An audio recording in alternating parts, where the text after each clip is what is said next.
I never, I never, Hello, I never thought I'd everybody. say that. I never thought I'd say this, but Ben Shapiro, everybody gets one. You were right this time. Did you hear what he said? Did you hear what he said about the Yeah, Odyssey? How everybody needs to settle down, and that the Odyssey's actually good. yes, it is. It's so good. I Thank. mean, it's, you know what? Before we yeah, I will say, I mean, the Odyssey is spectacular, but did you hear that there's a lot of controversy now going on about the Rotten Yeah. Tomatoes score? That's a bunch of crap. No, what it is a bunch of man babies need their diaper changed, and they're missing out. Let me put it to you this way: like the people on Newsmax, they probably will prefer you see my number one worst film so far this year than a good movie like The Odyssey because they're idiots. Anyway, Anyways, now that's what we're yeah, here to talk about. Uh, the worst movies of the year so we're far. roasting, baby. Yeah, we're roasting. But I hate to tell you this, but you are still frozen. But I can hear you. Oh, I'm not in the closet this time. I don't know why this Oh, is. you're Okay. perfect. Hi everyone. Hunter, you there? Yeah, I'm We here. lost Hunter. All right. Well, anyway, let's Hi. begin. Anyway, the worst films of 2026. There he Hold is. on. Oh, good. Now you can see me. Okay. Oh, goody. Guys, let's not try to have as many tech issues tonight. Please. I'm in the same room on the same device that I was last week. It should be working. I don't understand. Anyway, but yeah, it is the worst films of 2026 so far. Yeah, the thumbs up are going away tonight. Where it's only downward thumbs this time. Um, so before we begin, and just spoiler alert, the Odyssey will not be on here. No, it will not. It honestly, and I'm gonna say this right now. Mm-hmm. I honestly think when it comes to the best movies of 2026 as a whole of the year, there are three movies that I think, no, there are three different movies that I think will either be my number one. It's either going to be The Odyssey, Mm. the Jimmy Stewart biopic. Sorry, one of the guys was in the background. That's okay. Um, Um, hold on. Do you want me to see if I can move because I don't want to for them to be rude unless hold on. Dang okay. it. Take all the time you need. Uh, you're moving over there? Okay, thank you. All right, Quinn, never we promise we won't Quinn, spoil a 3,000-year-old story for you. Quinn, Quinn, come on, dude. Really, man? Are you You really just think we're that are you really think we're that dumb? no I'm spoil just teasing you, dude. spoiler alert. Elliot Page does not play Achilles, so everybody calm the fuck down. Patrick, Anyways, Quinn, is this your so channel or mine? Hello. anyways, Gotcha. guys. So Conan newbie, I yes, I agree. agree. The Odyssey was fantastic. But anyways, what I was trying to say was the movies that there are three possibilities that I think that will either be my number one film by the end of the year. It's either going to be The Odyssey, the Jimmy Stewart biopic, which I don't know if you've seen the commercials for that, Yeah, I have. I'm cautiously optimistic about it. or the or Wild Horse Nine. I'm that I'm looking forward to. Or Digger. I forgot about the Tom Cruise. That looks bonkers. But anyways, Anyway, we're it not does. here I to agree, talk. though. Oh no, I meant take that back. Or the Social Reckoning, which that I Yep. cannot wait to see. Which Fokker-in-Law for the win. Best picture of the. I got the trailer for that with the Odyssey. Anyway, um, let anyways, let's begin. So with some dishonorable mentions. I don't. See Quinn, we detour and then we come back around. See, that's how these streams work. Yes, you Dishonorable don't mentions. say. You don't say. Yeah, and Anyways, I real quick, I wanted to mention this because Conan Newby, who has been a lovely new member of my regulars, thank you so much for all the support. oh Um, yes. I'd be remiss not to point out I saw the Odyssey the first time in IMAX. See it in IMAX. Oh my Did you god. buy? Did you buy your tickets a year in advance, like when they went on sale? No, they didn't offer that option, but I bought it like 3 months in advance when they went on sale there. I bought my Doomsday ticket. Got my Doomsday ticket though. And guess Anyway, what? Thanks to some friends of mine who know people at Marvel, I've oh, seen some of Doomsday. Without getting into anything, all I'm gonna say it's is not even this. picture locked, is it? I mean, it's still not quite finished yet, I'm completely, not is it? allowed to confirm or Yeah, deny about Picture Lock, but all I'm gonna say is this. Just wait until you see RDJ as Doctor Doom. I'm He is excited. absolutely terrifying. He honors Julian McMahon. I mean, he's that good. Oh, Kononubi, I know the one you're talking about. I will be mentioning that later, so thank you for bringing that up. Yes, so will I. The World War II movie aka not Pressure, because Pressure was the good movie. But Anyway, anyways, we let's get back on we track got because to my keep on track, battery. everybody. So, we will have many more opportunities to talk about the Odyssey early next year when we talk about the best films overall Oh, of the you year. know what would be fun sometime? I don't know if you'd be open to this, Grant, but after the movie is out of theaters or at some point do like a spoiler discussion or something. I'd be down to spoil this 3,000-year-old story. Anyway, Anyways, anyway, all right. Oh, um, all right, let's go ahead. spoiler alert: the movie fucks harder than my stepdad. Anyway, anyway. So dishonorable mentions. Should I go first since you have a longer main list than I do? How many dishonorable mentions do you have? Because let me count. Hold on a second. I got 1, 2, 3, 4, 5. I have 6 dishonorable mentions. How many do you have? Do you know of? Well, here's the thing. My just regular dishonorable mentions, I'm just going to read the names off. I have 3 special dishonor mentions that are so bad they're good movies. Go So, do ahead. you? You will start first this time because I got a Okay. longer list. Yeah, you do. So, dishonorable mentions from least dishonorable to most dishonorable are Homecoming, the Tokyo series. Oh, Yeah. that was Boring. absolutely awful. Boring and a It waste did of not time. make my list, but And I it's love awful. baseball, and I love the Tokyo team. I think you can make an interesting documentary on it. They didn't. Propeller One Way Night Coach. Its heart was in the right place, but come on. Oh, that I mean, Travolta I got talking about his daughter in the narration as if he wants to doink her. It's just weird. I'm sorry. unfortunately, Grant, that is on my list, but it's not on my dishonorable mentions. It's But on your main list. Okay, well, it is. But what I will say real quickly is this: its heart is in the right I place. absolutely and for John Travolta for a directorial type of Yeah. debut, I mean, it just fell flat. I mean, but I'm not saying that. I mean, because everyone has a bad day at the box office, and that's a fact. Hmm. But anyways, go ahead. I would argue it's one of the better recent John Travolta movies. That's not saying much. Absolutely. Oh, Anyway, way better than the Gotti movie. I can tell you way that. better than The Fanatic. Although, no, you know what? Oh Scratch that. The God, Fanatic is amazing as a bad movie. It's not a good movie, but it's God. amazing. I need to poop. Anyway, Kids Bop Live, the concert movie, just again Oh dear Lord. harmless but insufferable. The Gardener, pseudo philosophical nothingness, wasting Rhoda Mm-hmm. Mitchell. A lot of theaters didn't get it. That they were lucky theaters. Marcus, it was like a Marcus exclusive, basically.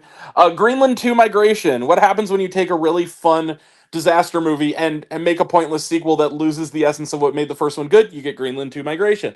I thought it Uh, wasn't that bad. okay. Thrash. Come on, Tommy Wirkola, you're better than this. I've never Uh, heard of that movie, that's the Thrash. Netflix one where like there's like it's basically Crawl with a shark. It was bad and not as good as Oh Crawl. gosh. It wasn't good. And Phoebe Dynevor, like, she's so much better than like anybody. If you want to see a really good movie with Phoebe Dynevor that nobody saw last year, check out Anniversary. That movie is deeply underrated. Yes, that's a great movie. I agree. It was a really good movie. Anyway, Goat. It was well animated. That's Oh, about it. that is way up on my list. It's lame. Anyway, it was like Mike without the charm and with talking Pretty animals. much. Pretty much. The Super Mario Galaxy movie it's Spot the Easter Egg the movie. I'm sorry, I just didn't like it very much. Mobile Suit Gundam Hathaway: The Sorcery of Nymph Cersei. This franchise has a misogyny problem, and they need to fucking fix it. Also, it's fucking boring. And then finally, the movie that was this close. Let me put it this way: the last 45 minutes of this movie are so bad they're good. Everything else is a slog. Strung. I, you That know, movie. Produced by Tyler Perry and Jason Blum, the unholy trinity that nobody needed. J- Jason Blum. See, here's the thing: that guy can be a genius, and sometimes he can just can be a complete idiot. Well, he is at least somewhat responsible for at least producing the second best the now second best, originally first best movie of the year so far. So we'll give him that much credit. Obsession. Yes, but and I'll say this: Blumhouse. See, I thought they did a phenomenal job with the two Black Phone movies. Those were really good. I actually, you know what? Honestly, some people were a little bit sniffy about Black Phone 2. I loved Black Phone 2. I thought it was really good. You know, they made the first one for I think for like not a lot of money. But and it made I don't know X amount of time money for his thing.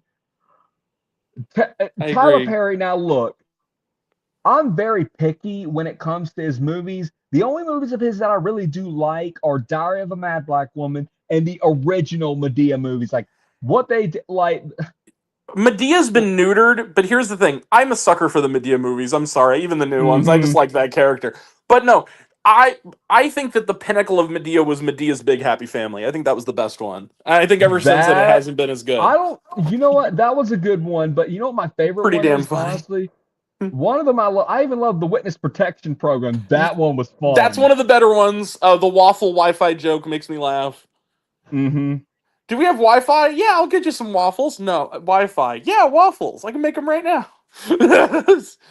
Anyway, but those are my regular honorable mentions. Now, very quickly, I just want to spotlight some so bad they're good movies from this year, from the least so bad they're good to the most. There's 3 of them. The first one is The Last Whale Singer. Oh my gosh, that is actually what a weird fucking movie. That is on my dishonorable mentions. You know what? All I could think about were Herbert from Family Guy jokes the whole time when that weird fish was around that whale, like trying to lick chum off or whatever. You want to kill 2 birds with 1 stone because you already just said one of mine. I might as well. But I mean, pretty much everything that you just said. And is that your 25? No, that's in my dishonorable mention. Last Whale Singer? Yes. Okay, let's just do it then. Let's just have it be both of us. This movie is so bad. I mean, basically, what you said about Herbert the Pervert, that's basically a really good comparison. Get your fat whale ass back here. That's all pretty much. Oh no! You want to hear me do? You want to hear me do? I'll Herbert? slap you right in your penis. Here we go. Well, hello there, Chris. Get your fat ass back here. all I could think about is there's also. Was it just me, or was everybody who voiced the characters stoned off their fucking ass when they talked? It was hilarious. I mean, oh my god, I can't believe. Stoned. Also, you know how like you have like Finding Nemo, right? And then you have, which is the more lighthearted end of the spectrum, and then you have something like Swimming to Sea, which is the Finding Nemo for adults, and actually a pretty good Korean horror film take on it. This is in the middle. This is not a fucking kids movie. This movie's fucked up. There's parts in this movie that are genuinely disturbing. Yes. The whale not singer, for children. The Last Whale Singer. Oh my gosh, it's lame. Don't waste your time. The joy of Viva Kids when they make weird ass import movies like this. This movie was just. It's a German children's movie, and that should tell you everything you need to know. Like this movie. I'm sorry. Whenever I saw that little chum scrubbing fish guy, all I could think about was YMCA. But I was like, just use Herbert. It was like, and then like, also there was some weird shit. Like there's like borderline vor stuff in that movie too. Like where he accidentally swallows him, and the dude has this look on his face like he liked it. It was really fucking weird too. Did you notice that? Like that weird scene where the fish actually gets swallowed. He goes, "Man, that was weird," and then smiles. Ugh. Stop it! Stop! No! Pretty freaking much. But all right, all This right. is for children. This is for the dumbest of children. Anyway, it's on my. But it was hilarious. It was kind of a guilty pleasure. Quit. Super Mario. Not It my wasn't worst. that bad. It's. I just thought it was kind of whatever. I can't even get angry at it. It was just kind of okay. Me either. Similar Viva Kids and acting like you're stoned, unless except for the one all-star in it. Charlie the Wonder Dog will return in Avengers Doomsday is my joke. I love this batshit ass movie. It's not good, but I kind of dig it. Poor Owen Wilson. Like, are you really that hard up for cash, man? I got $10 in my wallet. Like, Owen Wilson, please, if you're listening, please, for the God. love of God, not be one of those actors that goes for the easy pay. I mean, you don't need to Please. become like the next Billy Zane or C. Thomas Howell or Christian Slater Or Luke Stephen Wilson. Durr. Owen, stop yes. stop taking career advice from your brother. Everything that wasn't called the Skeleton Twins and wasn't made by Wes Anderson, he's been in, has not been good. I like Luke Wilson, but his film choices are not great. I actually saw a baseball movie when I was down south recently. Was it 12 Mighty Orphans? Yes, I enjoyed it. I didn't care for it. I joked. I reviewed it and early on in my, it was like first couple years, and I made the joke 12 Mighty Orphans 1, 2, 3 without a home or a family. The BoJack Horseman. Oh, come on, dude. It was just it was fine. It's the kind of movie like your grandpa would really like, I guess. Right, but anyways, keep going. Wayne Knight was miscast though. Anyway, and then my last the most so bad. I cannot stand Wayne Knight. I do not think he's really? funny. Honestly, I'm going to be honest with you. I mean, he's a whiny, petulant little man-child actor like Zachary Levi. Wait, is he a dick in real life? I have not heard. I hear he is. Damn it! Come on, Wayne. I loved you on Seinfeld, boy, and Space Jam, homie. Come on. But like, I don't know Wayne Knight personally, but I've just heard stories like this now. I don't know if they're true, and I don't know if they're false. I mean, if any I hate Zachary Levi now.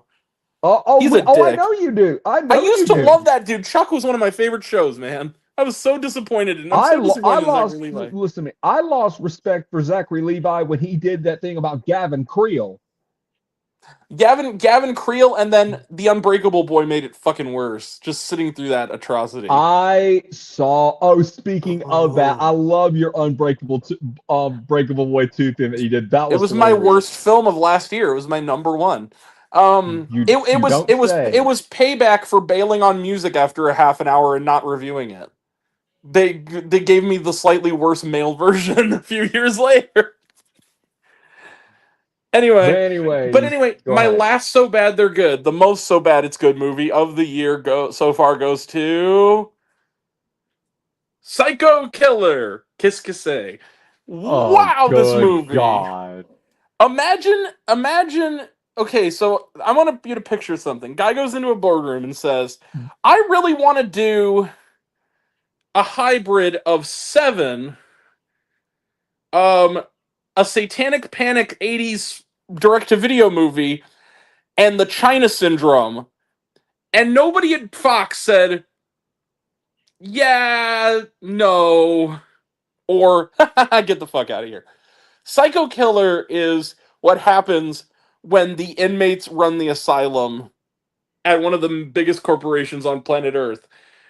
It is an objectively terrible movie, but it is absolutely worth watching just for the glory of Malcolm McDowell as the leader of the Satanic Church asking for more wonton sauce. This movie is freaking amazing. And then immediately having an orgy and getting killed mid-orgy by the Psycho Killer. Yes, I'm not kidding you. This movie's bananas. Poor Georgina Campbell. You deserve better than this. Anyway, on to you're gonna do your 25 through 21, and I'm gonna sit here and be an active. Well, I have a few dishonorable mentions that I gotta get out of the way. That's right. No, yeah, your dishonorable mentions. Those are mine. So yeah, your dishonorable mentions. All right. So one of them we already did was The Last Well Singer. So we killed that. Another one was a movie called Passenger. That movie, I thought that made your honorable mentions list. I was being facetious last Oh, okay. week Thank when God. I I was said actually ready to call in my 2 weeks. Thank you. It's on my list. I was being sarcastic here. Well, That I'll was mention it not later. a. Another one was a movie called Pine Cone, which is it's a weird dumbass little kids movie. But it does teach some virtues about certain things in life, like patience and. But it was just Never heard of so it. bad. Trust me, I'm saving you. Avoid. Yes. There's another movie, a U.S. Army movie called Borderline, which that was not a good movie. Oh, wait. I for a second I thought because there was a movie last year called Borderline, and that was all right. That was the one with what was it Samara Weaving, where she's like the actress and the No, dudes in her house. That one was okay. I kind of like that that one. one was okay. That one was all right. And It's I have the hot. it's true. You don't fucking say. Well said, And Quinn. Well said. but yeah, I have the hots for Samara Weavings anyways. But who She's cares? fantastic. Well, and But also you left last week, but if you watched my list last week, Carolina Caroline, put it on your watch list. Great movie with Samara Weaving in it. I actually watched it today, as a matter of Really, fact. it's so good, right? It's not a bad movie at all. I No, actually enjoyed it. kind of a hidden gem I this year. It's kind of like a modern day version of I don't Bonnie know and if you'd Clyde say yes. and Badlands, a little bit of Badlands. I've never seen the movie Badlands It's pretty with good. Sissy Spacek and Martin Sheen. I haven't seen it, but that is something I will watch eventually. It's But one of the good Malik movies. Anyway, go ahead. anyways, another movie is called The Outer Threat. It's a knockoff sci-fi film that Okay. it's just so bad that I'm not even going to get into it. Okay. But there's another one, a one called and this is now what do you call? All right, now let me see how do I do this? Yes, here we go. What do you Okay. call Chad Michael Murray going after the easy paycheck and starring in a straight to DVD western? Every You Chad get Michael Murray that doesn't have the words freaky or Friday in them. Or freaky or Friday in them. Go ahead. anyways, the name of the movie is called Bad Men Must Bleed. The title's kind of cool. I like the It's a title. catchy. The Yeah. title is pretty cool, but the movie itself, it's Yeah. so bad. It makes one of the worst West. Dude, it's kind of like a knockoff. You know what? Honestly, between that and the Alec Baldwin movie Rust, Which I still haven't seen, but oh my I hear gosh, it's not great. this movie, honestly, Rust is worse than Bad Men Must Bleed. The cast of I remember reading the cast of Russ. I'm like, oh, we got Alec Baldwin. You got this character actor I know. Then you got freaking Ned's Declassified in this shit. Like, what's this cast? It's like, what happened to Alec? What's going on? Someone's never heard his ass in forever. Well, that's because he's doing a podcast now. Oh yeah, with several of the Ned's Declassified which is kind of cast cringe to be members. honest with you. I've listened to some of it. But anyways, and then No. and yeah, so those are pretty much all my dishonorable mentions. So we're gonna go ahead and start at our list. So as Grant said earlier, I have 25. So you're gonna start out because I have 20, you have 25. So when we get to 20, you'll do your 20, and then we'll do mine, and then back and back and back kind of thing. Right, So here we go. okay, Now, number 25. all right. What do you get when you make a cheap ass sci-fi movie starring Dennis Quaid and Josh Hutcherson? I don't know. I've never heard of this. It's called Signal One.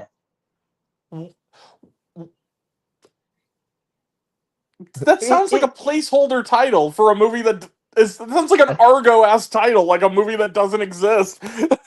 You have proven my point. It is an actual movie. You know, it is so bad. Argo It fuck honestly yourself. Argo, I love that movie That's a so good much. movie. Yeah. But anyways, it puts Disclosure Day to shame. I mean, this movie is so bad.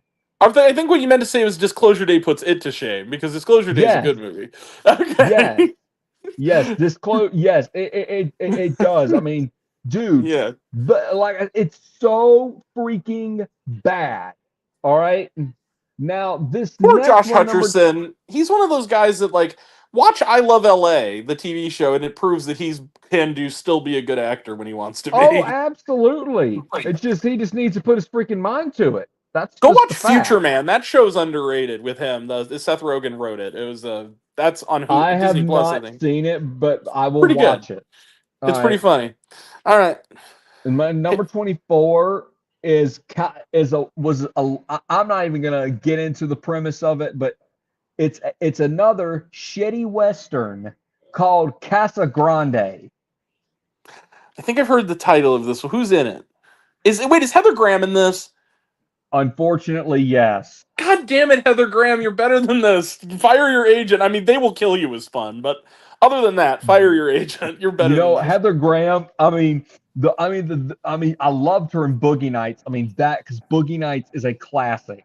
Well, and she was good in They Will Kill You also. Bowfinger, I mean, Absolutely. The Spy Who Shagged Me, Austin Powers too. Yeah. Are you ready for number 23? Oh, this is gonna be a Oh fun wait, what? one. Okay, so that's all. You're just gonna say the name and who's in it? And I just did. yeah. All Okay. right. All Fair right. enough. So number 23. All right. Now Yeah. this is going to be fun.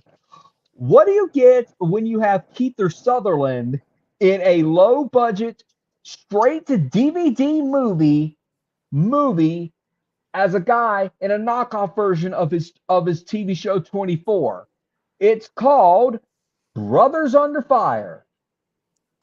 These sound like fake movies that you would see in a satire of No, I'm not. bad No, I'm actors. literally.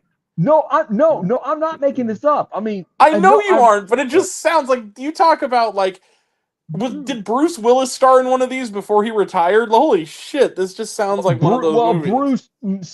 Bruce Willis is a different scenario. Well, I know why. I'm being a bit of a dark humored. I understand. There's a good.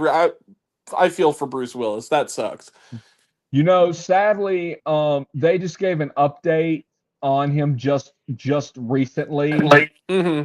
There are days when he recognizes his wife, and there's some days when he doesn't recognize. And his speech, he is losing his speech. That sucks, man. That really sucks. It what sucks about it even more is that he's now in a place where he has to be watched 24/7. They sound like. Do you guys ever see the movie Funny People? They sound like when those fake movies Adam Sandler's in, like Man Baby, where he's like a guy who turns into a baby, or like Merman, and it's like I'm a normal schlub, but I find out my mom was a mermaid. Sounds like one of Full those dis movies. full disclosure, I have never seen Funny People. It's pretty good. It's I underrated. I know like it's a it. Judd Apatow movie, and I do like Judd Apatow a I lot. love Judd Apatow. I don't And mind that his movies are long. I like his stuff. Anyway, I even love his wife Leslie Mann. I think she's oh, mm, she's very attractive. She's also really funny and really she good. was in one of my childhood favorite movies with Brendan Fraser, George of the Jungle. Yes, I love Love George that of the Jungle. movie. Good movie. Anyway, Anyways, s- all right. So so what's the next number one? number 22. Yeah. What do you call a lame ass TV movie about a wedding destination that turns into a horrific nightmare? You get a lame ass television movie called Deadly Destination Wedding. Is this a Lifetime movie? Yes, it is. You Why get is that the not on your best of list? Deadly Destination Weddings, starring what was it? Debbie Gibson and Tiffany and Mickey Dolenz. or this is no Mine Mickey is Dolenz or Michael Damian. Deadly Destination, starring that one woman who was in 5 episodes of LA Law in the 90s. Anyways, but anyways, now this is another. All right, these next. This next one, you're gonna think this title is So this is so your 21, dumb. right? 21, yes. All right. All right. Here we go. What do you get when you? How do I say this? What do you get when a novelist falls in love with someone through their writing skills? You get a movie My called fanfic? No. You're such a good movie reviewer, Grant. I'm Margot Robbie. Anyway, go ahead. The name of this movie is called Meet Me in the Margins. I kid you not. These fucking titles. These don't I sound like know. real movies. You're making Dude. some of these up, I swear. There's No, I'm way these are not. real movies. No, That's I'm not making these Meet up. Me in the Margins. Dude, you want me to show you I'm not lying? No, I believe you. Here's the thing. I just want to give a quick shout out before you continue to that poor screenwriting bastard who's written the next great American screenplay that sits in a drawer somewhere, and Meet Me in the motherfucking Margins gets greenlit. Yeah, exactly. Thank you. Oh my god. You are so fucking right. You could be. You may have written the next One Battle After Another, and everybody's gonna reject you. You're not an idiot. You're dealing with idiots. Keep it at it. God Shine on damn you, it. Crazy Diamond. Anyway, go ahead. But anyways, and number 20, this was a Tubi movie. Here we go. You're gonna love this. What do you get when a dad doesn't like someone and tries to get rid of her? Well, you get a movie called Stepfather. Now, I've heard of this movie. Is this the one that has Taye Diggs in it? Yes, it is. I haven't seen it, but I did watch recently this week the Double Toasted Bad Movie Roast, and it sounds fucking amazing. It's in a bad way. movie. Is it a remake of the Terry O'Quinn Stepfather, or is it just its own thing? I think it's its own thing, but I could be wrong. But it's not the first time that the Terry O'Quinn one has been remade, because I think they remade it in 2009 Agreed. As well. Yeah. Oh, you know what? Not only did they remake it, I saw that movie in the theaters. The one with Amber Heard. I have a lot of shame on that because the original The Stepfather is actually a legitimately really good horror film. I haven't even seen it. It's pretty good. Terry O'Quinn is great. Dude, these are all my I just did my I just gave you my you're at 20 already.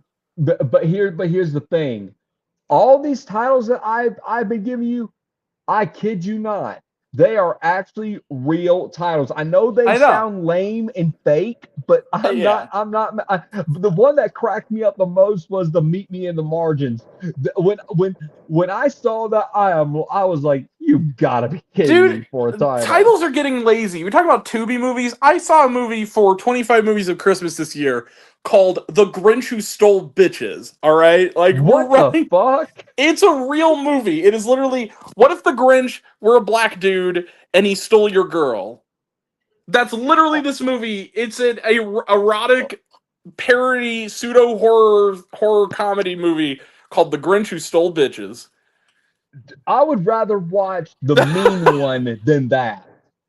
Honestly, The Grinch Who Stole Bitches is great if you have snarky friends and treat it like a comedy. It kind of works. And I forgot to mention this on my dishonorable mentions, but yeah. But Bambi the Reckoning. Now that came out last year. You know what's funny? I'm gonna be.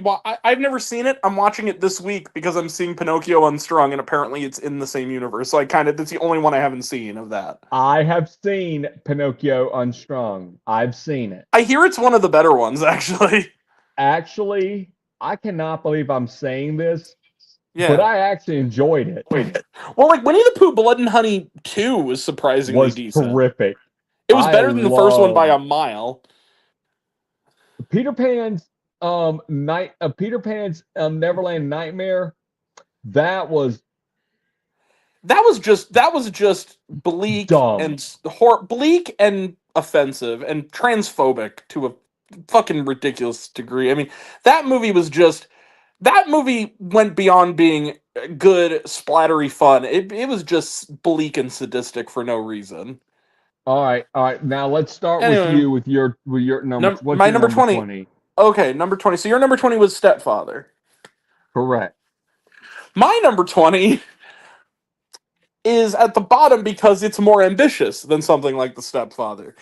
Now I'm going to play the what do you get game. What do you get when you take a director who actually has talent, a cast who should know better, a story that based on real events that could be interesting, and yet somehow you give it to an editor that might as well make every theater have an out of order sign on it?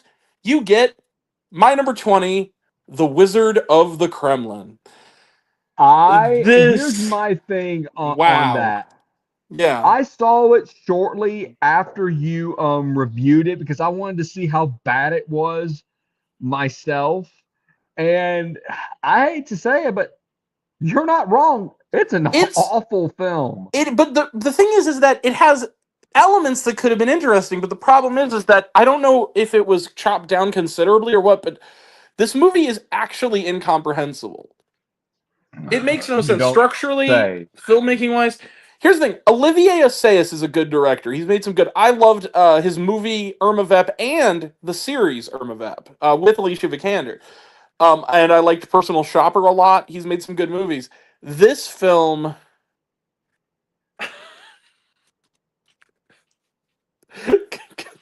That was pretty good. This movie, and I hate to say it because he's gotten enough shit, and he's a good actor, especially from a certain filmmaker who really needs to tone himself down. I love him, but he needs to tone himself. But poor Paul Dano, he's kind of bad in it, and I like Paul Dano a lot. Oh, And I hate to say it, but the whole movie. Am I wrong that every scene is people talk kind of like this? Wow, interesting. really? Yeah. You don't. Yeah, you don't Everything is say. monosyllabic and smug. Like the dialogue doesn't work. And then also, you know what's funny? In a movie with the stunt casting of Jude Law as Vladimir Putin, when Jude Law is one of the only things that's actually kind of okay about it and he's barely in it. Also, spoiler alert, I guess it doesn't matter because it's worse, so we can spoil things because we didn't like them. Why did he get shot in the back of the head at the end? Why did that didn't make any sense to me? Like why No, it didn't. and the thing is it's one of those movies that's 2.5 hours long, and you think as you go 2.5 hours, you're like, man, do we still have a half hour left of this? It feels like the second act is happening. And then he gets shot in the head and it's over. And you're just sitting there like, What the fuck? the fuck. The only memorable thing really about Wizard of the Kremlin is apparently it was co-financed by Disney Plus.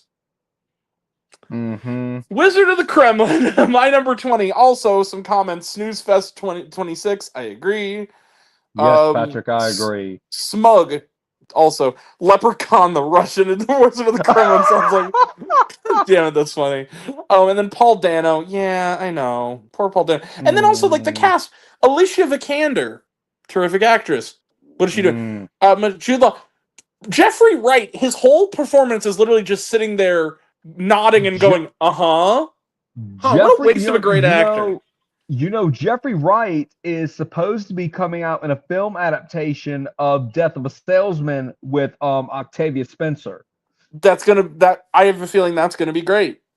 But this one, but what a waste. He's just there to be like, especially after like American Fiction. Also, one of the more underrated performances from last year in Highest to Lowest. He was really good in Highest to Lowest. He was great in that. Yeah. What a waste of a good actor. Anyway, among other things, Basquiat, also really good performance. He's a great actor. And it's just like, And one movie two movies that I really enjoyed, actually 3 movies I love Jeffrey Wright in. Mm-hmm. One of them, he's a bad guy, but have you ever seen the movie Syriana? Oh, hell yeah. Syriana, a great movie. Oh, yeah. He's a corrupt human being in that. Yeah, great Another movie is that I love him in is It's a television movie called Boycott, and he plays Martin Luther King Jr. Oh, Oh, he's so good in I haven't that. seen that one. I'll have to keep that. But then That and, Basquiat. Have you seen Basquiat? That was a good movie. no, but the other movie I was about ready to put is, have you ever heard of the movie Ride with the Devil starring Skeet Ulrich, Toby Maguire, No. oh, you need to. It's I'll a check that western one that out. was made in the 90s.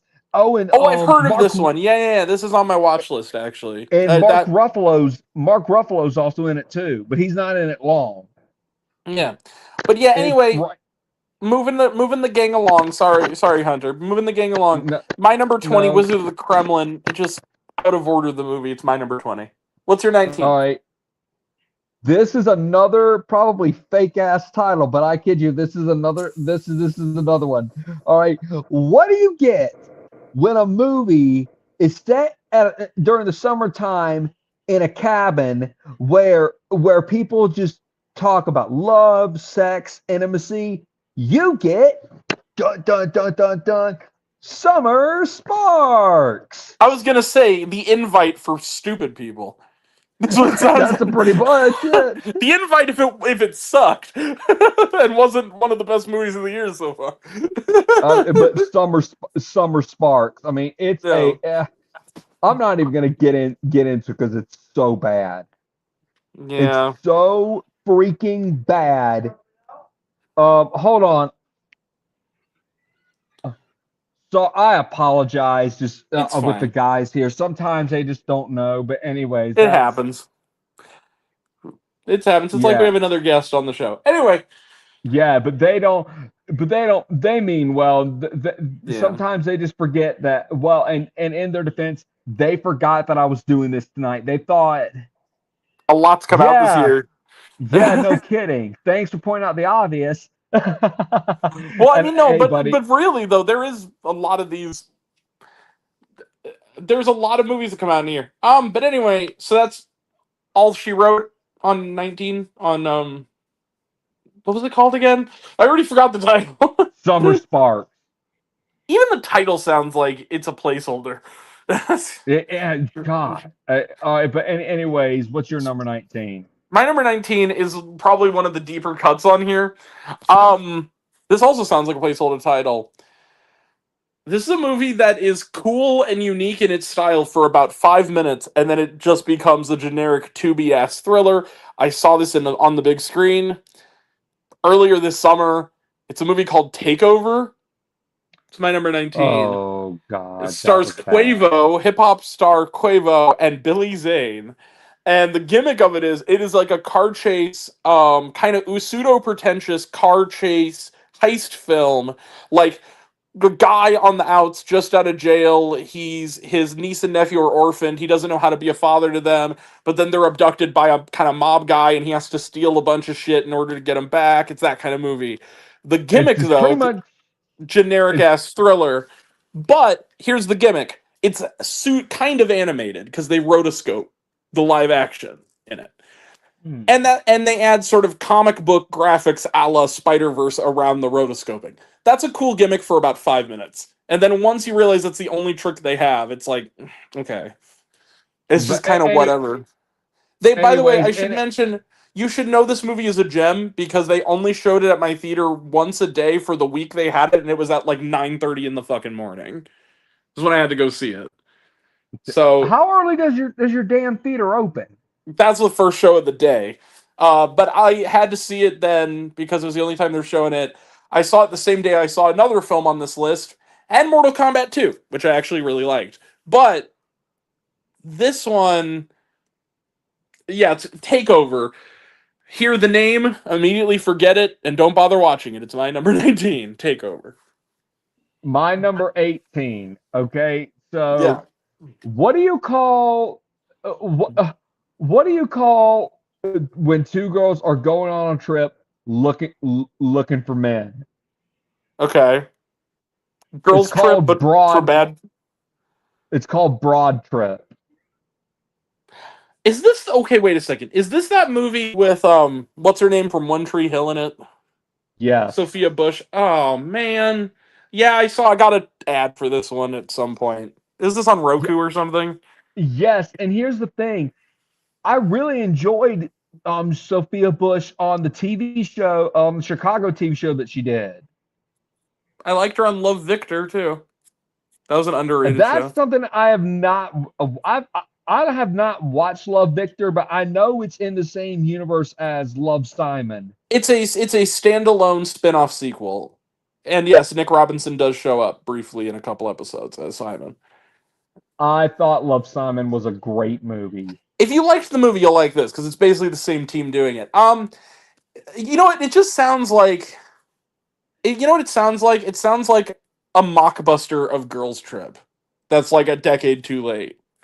Broad Pretty Trip. It much. just sounds except that Girls Trip, like many of these mockbusters, was actually good. So you're asking to be compared to it. Mm-hmm. Yeah. Now, when we get to my number 17, I'm just gonna say the name of the title, and I'm not even gonna go into the movie because it was just so bad. Okay. Well, before we do, these things I can go a little quicker on. So number 18. So you've covered the waterfront on Broad Trip, right? Right. Okay. My number 18. This might be on your list too.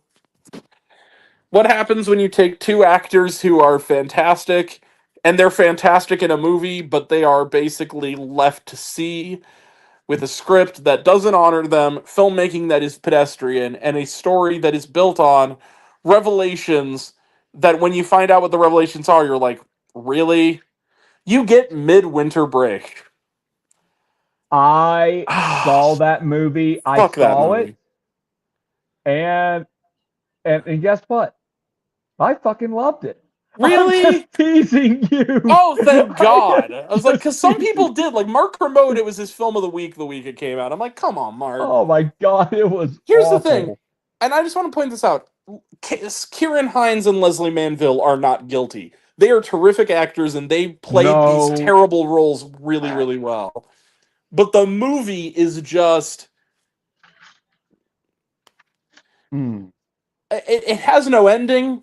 It's literally just these people, these two older people who are married and they're falling out of love with each other for kind of stupid ass reasons. It's really tied to the Leslie Manville character, and they just dick around Amsterdam for an hour and a half and argue and seem to be heading to a resolution where they're going to end their marriage, and then we never find out really what happens, and it's over, and you're just kind of like pretentious and pointless and nothing.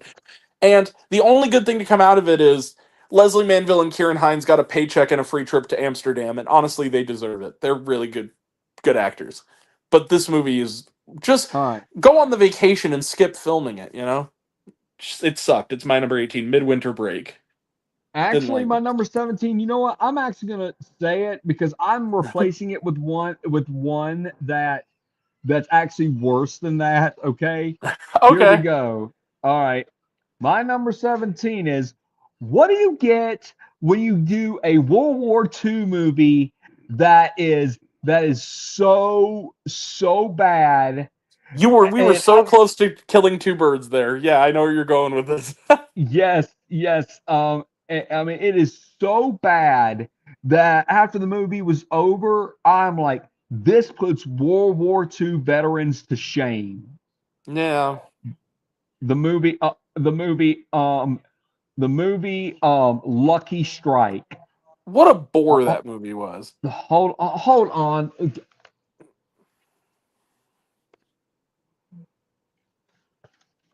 Anyways, It makes so sense that that movie is named Lucky Strike because I really could use a smoke after that to relieve the tension. hold on a second, guys. No. You can hear y'all.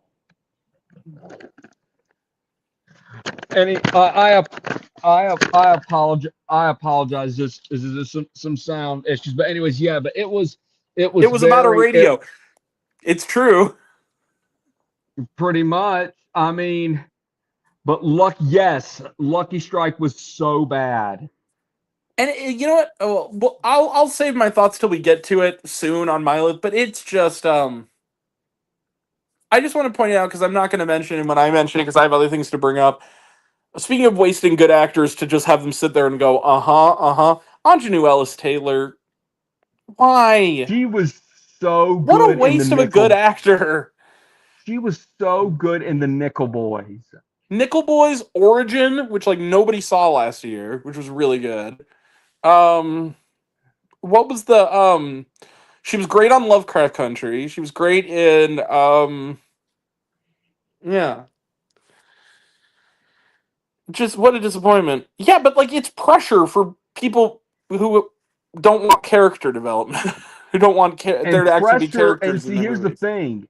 and a story Pressure and was tension. a Pressure was a phenomenal film. As a It was matter of really fact, good. it was so good that I saw it in theaters 3 times. Yeah. I mean, it was a really good movie, and it's the kind of movie where like there's a script and there's characters and there's story with tension and everything. And this one, it's like you're watching somebody play COD. That's all this is. It's like watching somebody play Call of Duty over your shoulder for 2 hours. It was boring. They're But doing a Call of Duty movie. that I'm actually kind of intrigued about, just because Taylor Sheridan is writing it, and he can be a really good writer. So I have high You hopes know for it. what would be so cool if Taylor Sheridan and Christopher Nolan did something together. Yeah, that would be cool. But anyway, so you're number 17, Lucky Strike. Anything else to say about it? No, I think we covered the bases. What is My your number number 17? my number 17 barely needs to be talked about. I got chastised and accused of being a racist for not liking this movie. What? Um, and I think everybody forgets that around the same time I reviewed this movie, I also gave 5 stars to Is God Is. Not saying that that's an excuse. I'm just saying that movies can be bad, regardless of who made them. Number 17, and only AMC's got this movie, and those who were unfortunate to have an AMC in their town who review movies were very unlucky. Newborn, my number 17. You know what? Oh. I haven't even seen it, so Now that's what I call Jordan Peele. That was this movie. It was literally just Jordan oh, Peele if for dumbasses. It's a movie that doesn't have. You know what it is too? At the end of it, they say there's a lot of movies that pay homage to The Shining. This movie literally just mm-hmm. plagiarizes The Shining in its last hour. It just becomes all the way down to like camera angles. It's made by this guy who did, and the reason I brought this up because I hadn't seen his other work. He's a guy who did a film called The Birth of a Nation, and I clarified in my review that it's not Birth of a Nation like the movie, the Klan propaganda film. It was meant to be taking back the name. It was Are what's you his name? talking about Turner the or something reboot? Turner? Parker. Nate Parker, I believe is his name. Yes, because they remade it, and It's not a I think it was remake. It wasn't a remake. no. So I'm talking about the Birth of a Nation. Yes, they remade it. no, what I'm saying is he used the title, but it wasn't a remake. The whole point was that it was about a slave uprising. He was trying to take it. I haven't seen it, but that's mainly what I mentioned is I haven't seen it, so I can't judge it based around his other film because I heard it was good. But I've seen this one, and it's basically David Oyelowo again, great actor, I wasted. love David He's a Oyelowo. great actor. Loved him in Selma. Queen of Honestly, Cotway, he should underrated have been movie. nominated. He should have been nominated for an Oscar, if you ask me. In Did he Selma. not get nominated for Selma? Wait a No, second, he got didn't get no. He bullshit. only got a Golden Globe. That's bullshit. Anyway, but Queen of Katwe also underrated movie with David Oyelowo. Really good film. You know what? I think, correct me if I'm wrong, but isn't Lupita Nyong'o in that? No, She sure is.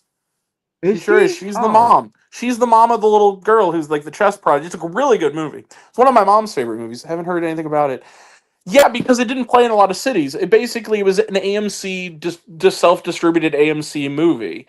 And it just... There's another film on this list that also had that fate, which is interesting because one of my favorite films from last year, Hollow Road, was also an AMC exclusive, and it was really good. This one is... It was an atrocity. It was dull, and it wasn't scary, and it wasn't psychologically insightful. And David Oyelowo was mugging. They didn't even let him act well. So yeah, number 17, Newborn. It's bad. It's a waste. Are you ready for my number 16? I kid you not. Sure am. It's gonna sound like another placeholder title, but here's the thing. Mm-hmm. The concept was good, but it was executed so poorly. Okay. What do you call when a woman goes to a club to seduce people, but actually that disappears, and it turns out to be a kidnapping. You get a A movie Lifetime called, movie. yes, Oh, it is called They Took My Daughter. The you know what premise that of sounds it, like? There was an SNL real quick. There was an SNL skit around the time Taken came out where it was like all these movies where right? somebody's kid, like Kill Bill, all this stuff, and it was called "Give Us Our Fucking Daughters Back." That's what this title sounds like. That's what it sounds like. It just it's these I mean, titles. it was a really look. I mean, there's some really good movies about kidnappings, like the Taken movies, The Ransom. I don't know if Furious, you've. Furious was awesome from this year. I have not seen The Furious, but It was on my list. Big thumbs up. But yeah, go ahead. I will. I'll look into that. But anyways, the premise of They Took My Daughter, it looked really good, but it was just executed just poorly. Oh my Lamo, they took god, my you nailed it! You yes. nailed it! Props. I give you props. It's the kind of thing you hear on that alternative rock station that tells you to go fuck yourself if you don't like the music. In Grand Theft Auto 5. Coming soon. They took my daughter. Starring Um. Michael. Anyways, that's my number 16. Okay, my number 16. Well, you just mentioned it. We kind of covered the waterfront, so I'll be quick about it. It's Lucky Strike, everybody. This movie, I walked out of it, and I was in a theater with people who loved it. And I'll tell you what, there's a Hmm. great quote. I don't know if you ever watched the last iteration of At the Movies, but there was a quote that one of the critics on it, a guy named Ignaty Vishnevetsky, said once, where he said, "Movies don't simply make themselves." Lucky That is Strike is true. a perfect example of this. It is essentially, AI could have written this. This is essentially generic World War II movie, the movie. There's nothing but it. And it's a movie that reminds you of better World War II movies because everything feels like a downgrade here. The lead actor, we couldn't get Clint Eastwood. We got Scott Eastwood. We have a supporting role from And Scott Colin Eastwood's a Hanks. great actor. He can be, but then we get but he's not his daddy. And the thing is, and then you get Colin Hanks to remind He's us, not his oh daddy yeah, either. Tom Hanks, right? Like Tom Hanks was in Saving Private Ryan, which was actually good. Scott Eastwood's dad made Flags of Our Fathers and Letters from Iwo Jima, which were You actually know, good. I have also, and he also, and Clint Eastwood also directed American Sniper. Yep. He also was in several war movies like Heartbreak Ridge, Mhm. Kelly's Oh yeah, Heartbreak Heroes. Ridge. He When directed Heartbreak when Ridge also. yes, he did. And then you got When Eagles Dare. I mean, Oh great, yeah, there just yeah. I mean, see, speaking of Clint Eastwood, he just recently announced that he was hanging it up, meaning he's Well, retiring.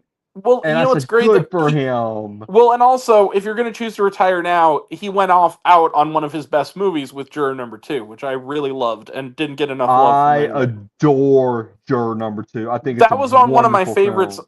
That was on my best of list that year. I love that movie. Anyway, but All so right. yeah, we kind of cover the waterfront. Lucky Strike. It's about a radio. It makes sense. It's called Lucky Strike. I could really use a smoke after watching it. It's my number 16.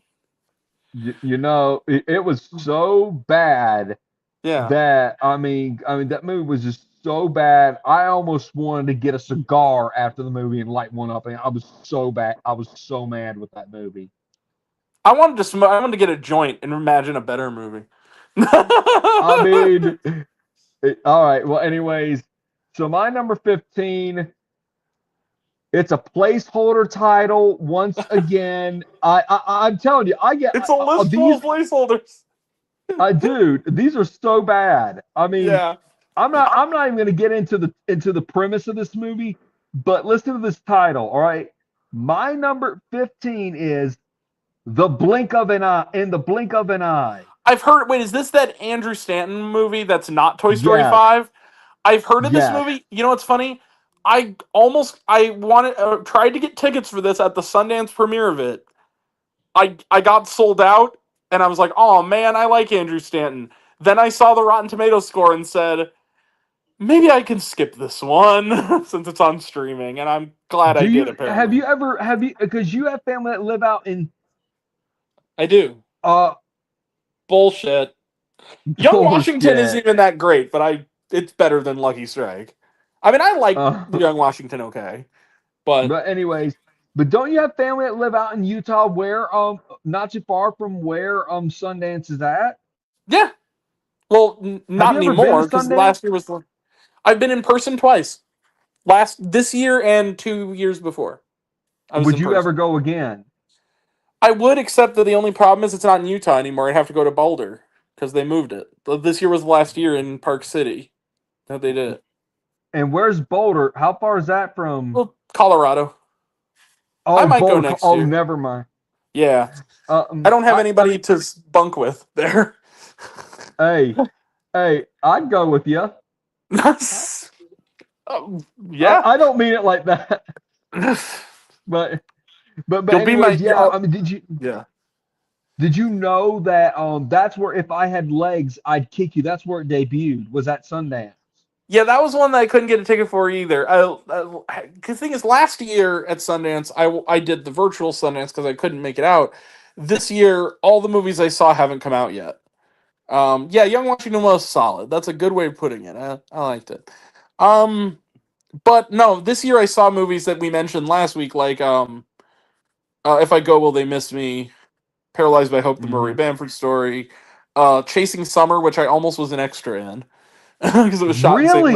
Really? Yeah, it was pretty good. And then Carousels. Those are the four. I got to see 4 movies this year at Sundance in person, and those All are right. the Well, anyways, yeah. what's your number 15? And number 15. So your number 15 was In the Blink of an Eye. Do you have anything to add about Yeah. it, or is it just? No, other than Andrew Stanton. That's all I have to say. I heard from somebody they said the movie sucks, but Kate McKinnon was decent in it. That she was arguably the best part. Can concur. Like I I like like Kate her. McKinnon. I mean, she was wonderful in Bombshell. Oh, she was great. Bombshell and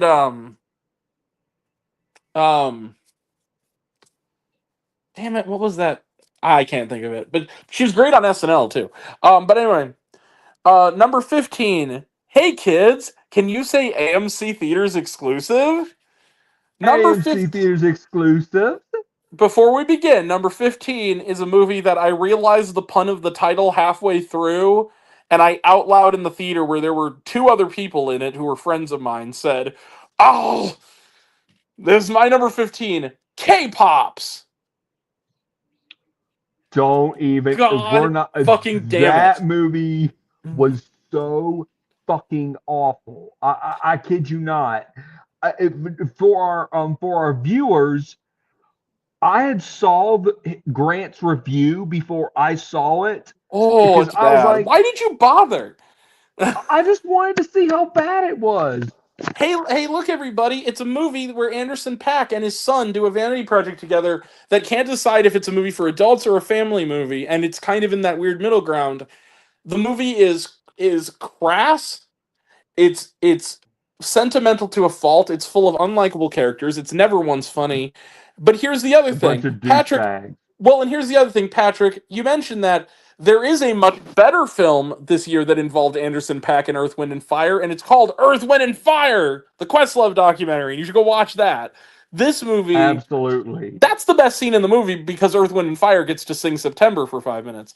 But that's actually one. There are 2 decent things about K-Pops. That scene, and every time, and it's not nearly enough, she's barely in it. Yvette Nicole Brown is on screen because she's a national treasure. But everything else, and she's actually funny. But my thing with her was I loved her on Drake and Josh. Community. Oh, she's great in that. And Yeah. she covered for Chris Hardwick several times on Talking Dead when that awful thing which I'm not Well, saying he has a podcast now. Which is actually I'm not saying what Chloe what the it sure did. His accuser what his accuser said that happened, but if what happened is actually true, then I don't know. But anyways, I mean, Spoiler I alert. felt bad for Chris. Yeah, I just want to point out this comments scene. It tried to cash in the K-pop craze. Yeah, except it didn't commit to it. But secondly, Patrick, because K-pop is kind of fun. Saudi Arabia. Here's the thing. Here's the thing. Yeah, that's the bigger thing. This movie also kissed Saudi Arabia's ass, and it will not be the only one that is on this list. There's your hint. Don't tell prank invasion. Okay, I don't know what that All means. right, but anyways, That's my number real 15. K-pops. Yeah, it's a pun. My number 15. well, anyways, when you do these movies that are seen on screen, or how does that work? Do you find out what you get when you get there, what you're seeing, or how does that work? Well, this wasn't a screen unseen. This was just an AMC exclusive. Screen unseen, like I went last night to it. Essentially, they tell you the rating and they give you a runtime that is slightly less than or slightly above. So basically, you go in only knowing the rating, unless it's a horror one, and then they'll tell you it's a horror one. But more often, so you basically go in blind. Now, what I do is an hour before the movie starts, I go on Reddit and check what the East Coast said it was. But last night, for instance, I saw Motor City, which I liked. But it's usually an early screening that's within a 2-week window of the movie coming out. Every once in a while, they'll go a little longer. Like, for instance, I swear we got to see a month early at one of those, but which was great. The Furious was a screen and say that's they're more good than they aren't in general, from what I've seen. Like they've had some actual bangers, like American Fiction and Sing Sing on those. So yeah, they have some really good Sing ones. Sing was one of those. It sure was. It was the only time it played in my city too. That one night they showed it. It was my favorite movie that year. Oh, that movie! It's such a great movie. Oh my God, A24 did a horrible job with marketing that film. Not only marketing it, but booking it to theaters. It got such a small release. Do you know how And much no they only campaign made at it all. for? Do you know how much they made that movie for? How much? This is going to surprise you. They only made the movie for $2.5 million. Yeah, doesn't surprise me. But it's a great movie. And Coleman Domingo, man, that man can do anything. Yeah, they really did. I agree with you. They buried it. I agree. Well, but anyway, because they put and here's the thing. That's because they put their focus on The Brutalist. That's why they buried Sing Sing. Now, but here's the thing. I also love The Brutalist. It also made my list that year. It wasn't my number one, but I loved it. Wonderful. Brutalist is great. But here's the thing. They did campaign for Sing Sing. It got nominated for some stuff, not picture, which it should have, but it got nominated for, I think, for actor, for Coleman Domingo, and screenplay and song, I believe. And here's the thing. But Clarence Macklin didn't get a supporting actor nomination, and that's fucking bullshit. He should have. Yeah, he should have. He did get a screenplay nomination, though, so that's good. He got nominated for something. Clarence Macklin. The year that Sing Sing came out, my favorite movie of that year was Wicked Part 1. It was on my list, too. It was a good year. Wicked, it was. And I absolutely, but anyways, now let's get on to... Where are we now? You're 14, right? You're 14? Correct. Tell me this sounds like another placeholder title. I swear to Christ. God. But it's a movie called They Fight. Oh, I've heard of this one. That's the one that just dropped on Hulu and nobody talked about it, right? It dropped about a month and a half, 2 months ago. It was bad. That's all I gotta say. I'm not even gonna get into it. Yeah, there was no fanfare for it. My number 13. I don't know if you were a fan of it, but I'll tell you when we get to that. Yeah, because I still got my 14 to do. Right. And we're over an hour, y'all. We got to kind of pick it up a little bit. But we're doing good. Hey, listen, my battery's doing really good. Good. We're making good time. So number 14. Speaking of Saudi Arabia, Desert Warrior. That sounds like a placeholder title. Poor Anthony Mackie. I saw. Oh my gosh!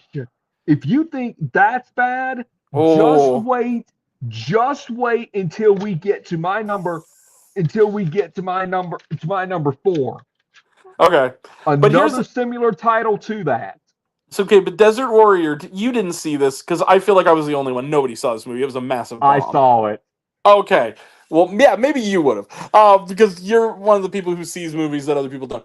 Desert Warrior sucked, and the thing is that the movie cost something around nearly $200 million. It made barely a couple of mil worldwide. It was such a bomb, and the thing It is that it deserved to bomb because this movie, when I think of representations of Saudi history and Saudi actors, I think of Anthony Mackie and Ben Kingsley, an Indian dude and a black man. That's who I think of when I Ben think of Saudi Kingsley is actors. a wonderful actor. I mean, he's Oh, done yeah, Ben so many Kingsley's great. great. I mean, he's done so many great movies like Gandhi, um, Gandhi, Tuck The Diary of Anne Everlasting. Frank is a good one. Oh my He's gosh, great in that he one. was amazing in that. But here's the thing about Ben Kingsley. He is a great actor, but he's also one of those actors that'll take an easy paycheck and just kind of run And with he it. can get away with it. Yeah, kind of. He got away with it here. He was literally in it for 90 seconds. He was there to say like a couple of lines. Oh, and also Charlton Copley, a South African. Okay, guys, we are starting to have tech problems. So here's what But we're this gonna. this was Oh, yeah. you're back. Good. Well, yeah. So basically, just the last thing I was gonna say. This basically was Lawrence of Arabia for idiots. Oh, it wasn't I good, haven't and even it was full long. disclosure. A full disclosure. I've never seen Lawrence of Arabia. Lawrence of Arabia is really good. No, Desert Warrior. It's also way too goddamn long for how bad it is. It's really long. So anyway, number 14. Desert Warrior, Saudi Arabia, everybody. This is what they want, what Trump and his goons want movies to be. Yay! It's number 14. Anyway, Anyways, my number 13. What do you call agreed. a movie that is a comedy and a sci-fi and has to do with boosters? My number That's on your 13. worst of list? I did not like it. I'm sorry. Okay, go ahead. That's a great movie, but go ahead. I'm sorry. I am so sorry, dude. But here's why I didn't like it. It just the story just one of those it was just one of those plots that had potential and it just didn't work for me. Now, Believe me. can I ask you this? Are you familiar with Boots Riley's other work to any degree? No. Okay, No, I'm not. that's your problem because if you know his style, this is very keeping with it. If this was your introduction, this was a bad way to introduce yourself to Boots Riley Yes. because it's very much his aesthetic to a T. I loved this movie. I thought it was really funny. We were gonna have to agree to disagree on that one. I don't know if you watched the second half of the stream last week, but it was on my list. It was in like I think it was number 14 on my list. I watched it when you told me it just look. I mean maybe here's the thing. Give it a Maybe I second need to watch. give it yes Yeah, because I did that because sometimes it's a lot to take sometimes in one sitting. That's true. yeah, so maybe you know what, yeah, maybe I will do that. You know what, that's exactly what I'm going to do. I'm going to give, for right now, it is still on my list, but that is subject to change. Well, here's the other reason I think that it's worth praising a movie like I Love Boosters is that it does things that it actually took risks in an environment where risks are not encouraged. And that to me is also something that's worth praising. Taking risks and doing something weird and not expected. Um Uh, but all right. Well, and anyways, that's your 13. yes. I love boosters. Okay, my number 13 is the exact opposite because my 13 is actually a bad movie. Number 13, and you're probably, when I say this, Hunter, you're probably going to think, how is this not higher? Because I just didn't care anymore. Number 13 is The Strangers Chapter 3. Um. God damn it. Just don't care anymore. Um. Bud. Is it your number 12? No, Okay. dude. Oh, I have a fan. Sorry. Oh. Oh my gosh, dude. It's so bad. Let me say this. It's in my top 5. I don't blame you. I do not blame. In a normal year, it would be mine too. I could see that. All right, But basically, Strangers Chapter 3, it was never, just to quickly say on it, Madeline Pesh deserves better. Gabriel Basso deserves better. Rennie Harlan he has knows proven better. he knows better, and he's proven this year he can do better. I actually like Deep Water, for instance, which was his other movie Absolutely. this year. That was a fun flick with Ben Kingsley in it. But this movie, briefly, but he was in it. This movie, it ended this unnecessary trilogy like it began. Unscary, poorly thought through, and with a false sense of pretension and importance. Just like the other two. It's my number 13, The Strangers Chapter 3. So long. The only good thing to come out of it is that the nightmare is finally over. My number 13. Think again. They're actually talking about making a supercut of all three of them together. And I am not obligated to see it because I've already seen the three movies individually. I don't have to see re-releases. Nah, nah, nah, nah, nah. Look, if there's one thing mankind doesn't need, it is the whole bloody affair cut of the Strangers trilogy. All right? Let's stop this. Please. For the love of fucking God. All right. Grant, you're freezing, dude. There we go. Okay. Number 12. My number right? 12. Yeah. All right, here we go. What do you get when John Travolta makes his debut that premieres at Cannes? Taboos. He has the heart his heart's in it, but it falls flat like someone falling flat on a sandwich. Gosh, That's weren't the so 60s great? God, aren't airplanes cool? God, isn't my daughter sexy? I should marry her someday. Yeah, I know. Yes, we're talking about Propeller one-way night. Yes, we're talking about Propeller one-way night coach. And Never here's the has a thing. movie that it's an hour long and it feels like it's 4 hours. Literally an hour long. It's an hour. It's an hour and like 5 minutes long. I mean, but yeah. The kid was okay in it. That's about it.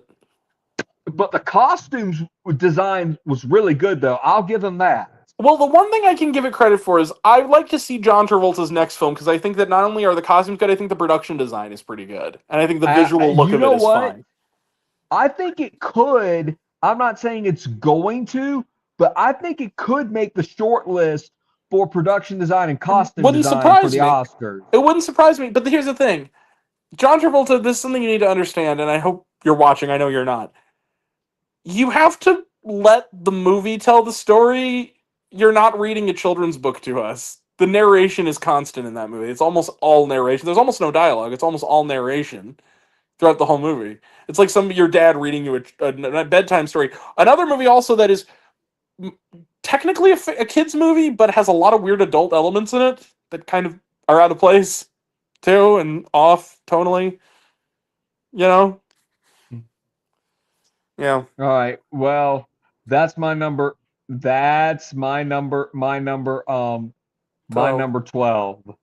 I feel bad because I actually kind of like John Travolta as a guy, but absolutely. He's a likable guy. I wish he'd start doing good shit again. He's better than this. All right. Go ahead. What's your number 12? My number 12 is maybe a controversial choice because this actually got some level of critical praise, and I got some angry comments over it. And also a surprisingly level-headed comment who didn't agree with me, but is actually very respectful. A Great Awakening is my number 12. I thought it was... It was so boring. I gotta be honest. The people who gave you a bunch of shit for it, they're idiots. I'm sorry. It's not a movie.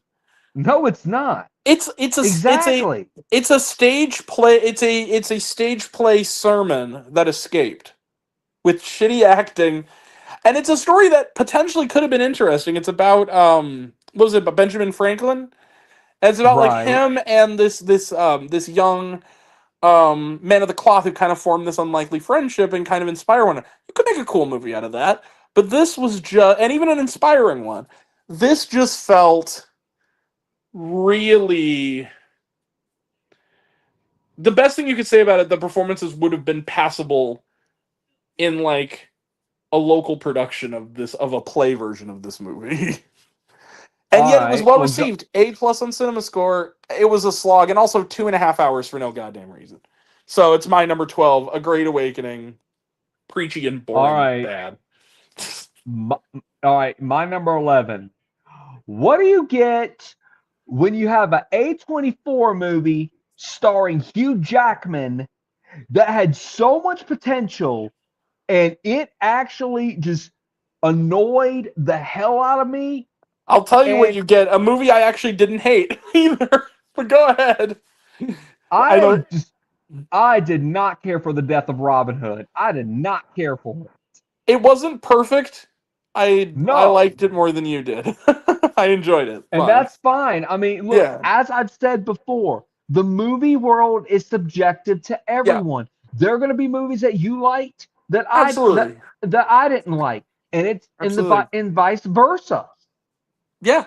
It, That's and like I said, variety is the spice of life, people. exactly. We're not all the same, Uh, and that's a good thing. It'd be really boring if we were. all right. Now, what's your number 11? Yeah, I'm in the minority, I know, but all I have to say is I appreciated the fact that it. First off, I thought Hugh Jackman was fantastic, and I thought that the kid No, was Hugh good. Jackman was great. It wasn't Jodie him. Comer, It's not. yeah, Oh no, it's not their fault. It's just the right. script itself. I think that it's a movie that the mistake it made was being released as a wide release because I think it's an art film, and I think that it should have been made as an art house movie and And here's the pitched on that thing. level. Did you know this? Art house films, they're made on certain different budgets. See, here's the thing. Yeah, If it's anywhere between 2 yeah. and 30 and 25 or 30 million, it's considered an art house film. Well, but what I mean is not art house in the sense of it plays at art house theaters. I mean it's a film that is more about a mood than it is about a narrative, and those movies don't play well to mainstream audiences. They play to a very small and very niche audience. And I get that. I understand putting that out to the general public and people responding to it negatively because it's one of those movies that doesn't. That would be like for instance, they're going to do that this weekend, and I haven't seen it. I'm seeing it Thursday. I'm looking forward to it. Her Private Hell, and I hearing about that movie, I'm like, this movie would be fine. I love Winding Refn, but his movies don't play to a mainstream audience. You're better off releasing it to art I houses thought it was directly. all right. See, here's the thing. People are saying if you love Nicholas Winding Refn, you're going to love it. I'm one of those dudes who actually liked Only God Forgives. So I'm in the right camp for that. But it's not going to be for everybody or most people. Like you're setting it up by giving it a wide release for it to be an F on Cinema Score movie, you know? But anyway, but yeah, it's I liked it more than you did. It's not a perfect movie, but I liked it. So that's your number 11? Yes. Now, when we get to number 10, 10 to 1 is not. Ooh. Oh, we're getting That's in the there, real guys. shit stoppers, people. 10 That to is 1. that's where we're in the real stomping ground. My 10 to 2 might as well be tied for 2. Well, that's not true. Tied for 3, because 2 and 1 are almost tied. Anyway, but my number 11, this is another one that is a deep cut. This is another movie that's only an hour long. It is 61 minutes long. I saw it in theaters. It played exclusively in IMAX theaters. To Die For. Number 2, DIE for no spaces. Yes, we talked. You and I, we talked about that over Instagram. To Die For. It was awful. Can I just really quickly run through this whole movie in 30 seconds? Please. Shitty IMAX racing footage that wasn't shot well. I'm better than you because I win. I'm better than you because I win. Look at me, I'm a race car driver. I refuse kids' autographs because I'm a douchebag. I'm better than you because I win. The guy loses. And then the Goo Goo Dolls plays the end. That is the movie. It is just bad racing footage and this pretentious twat waffle just talking about, I'm better than you because I win. I'm better than you. I'm a better race car driver than you because I win. And then he loses. And then on top of that, I joked in my review, I saw this in the same theater, in the same seat, the same night I saw The Mummy. The Mummy wasn't a perfect movie, but it was more entertaining than this. The Lee The Cronin's The Mummy, Mummy. I could not. I Sadly, know. A lot of people didn't like it, but I maybe I was grading it on curve because yeah. I just seen To Die For. But this movie, I just was sitting there like, and also of all the movies to play Iris by the Goo Goo Dolls, like why this one? And then on top of that, like, okay, I think I said I gave one of my greatest lines I've ever given in my review where I said, you know, they talk about people are navel gazing. This dude is staring at his belly button so long and so hard, he's gonna get sucked into it. All We need to right. stop this. It's terrible. Number 11 is barely a movie anyway, but I saw it in a theater. It counts. To Die For. It's my number 11. All right. Now Number 10. now we're getting into dangerous waters here, people. Here we Yep. go. Number 10. What do you call a movie that you return to based off a horror video game franchise that came out early in the year? I'll tell you And what, Hunter. You want to kill two birds, my brother? let's do it, brother. Number 10, our collective number 10 is Return to Silent Hill. Let's That not return to movie. Silent Hill again, please. No. How about Stay this? away from Silent Hill. Heed the warnings. This movie, God. speaking of incomprehensible movies, what the fuck was happened here? And I played the game. I know the story. What Right. the fuck happened here? Did Christoph Jens fall asleep behind the camera? Because the first Silent Hill is actually a pretty good movie that he Yeah, did. and Radha Mitchell was in Mm. I think one or two of them. I mean, she was great. You know what this is? This is literally just a bunch of weird surrealist images and pretentious speak with no plot to speak of. It's a guy dicking around in the dark through decrepit buildings and occasionally being something popping out and then him atoning how it suicide and pain, oh woe and death, your hair is so sweet, my love, as sweet as death. This reminds me of Mark Kermode when he talks about what was that movie that was real pretentious. Mhm. It's that kind of thing of like, I'm so sad because my girlfriend left and she got missing in this town full of monsters.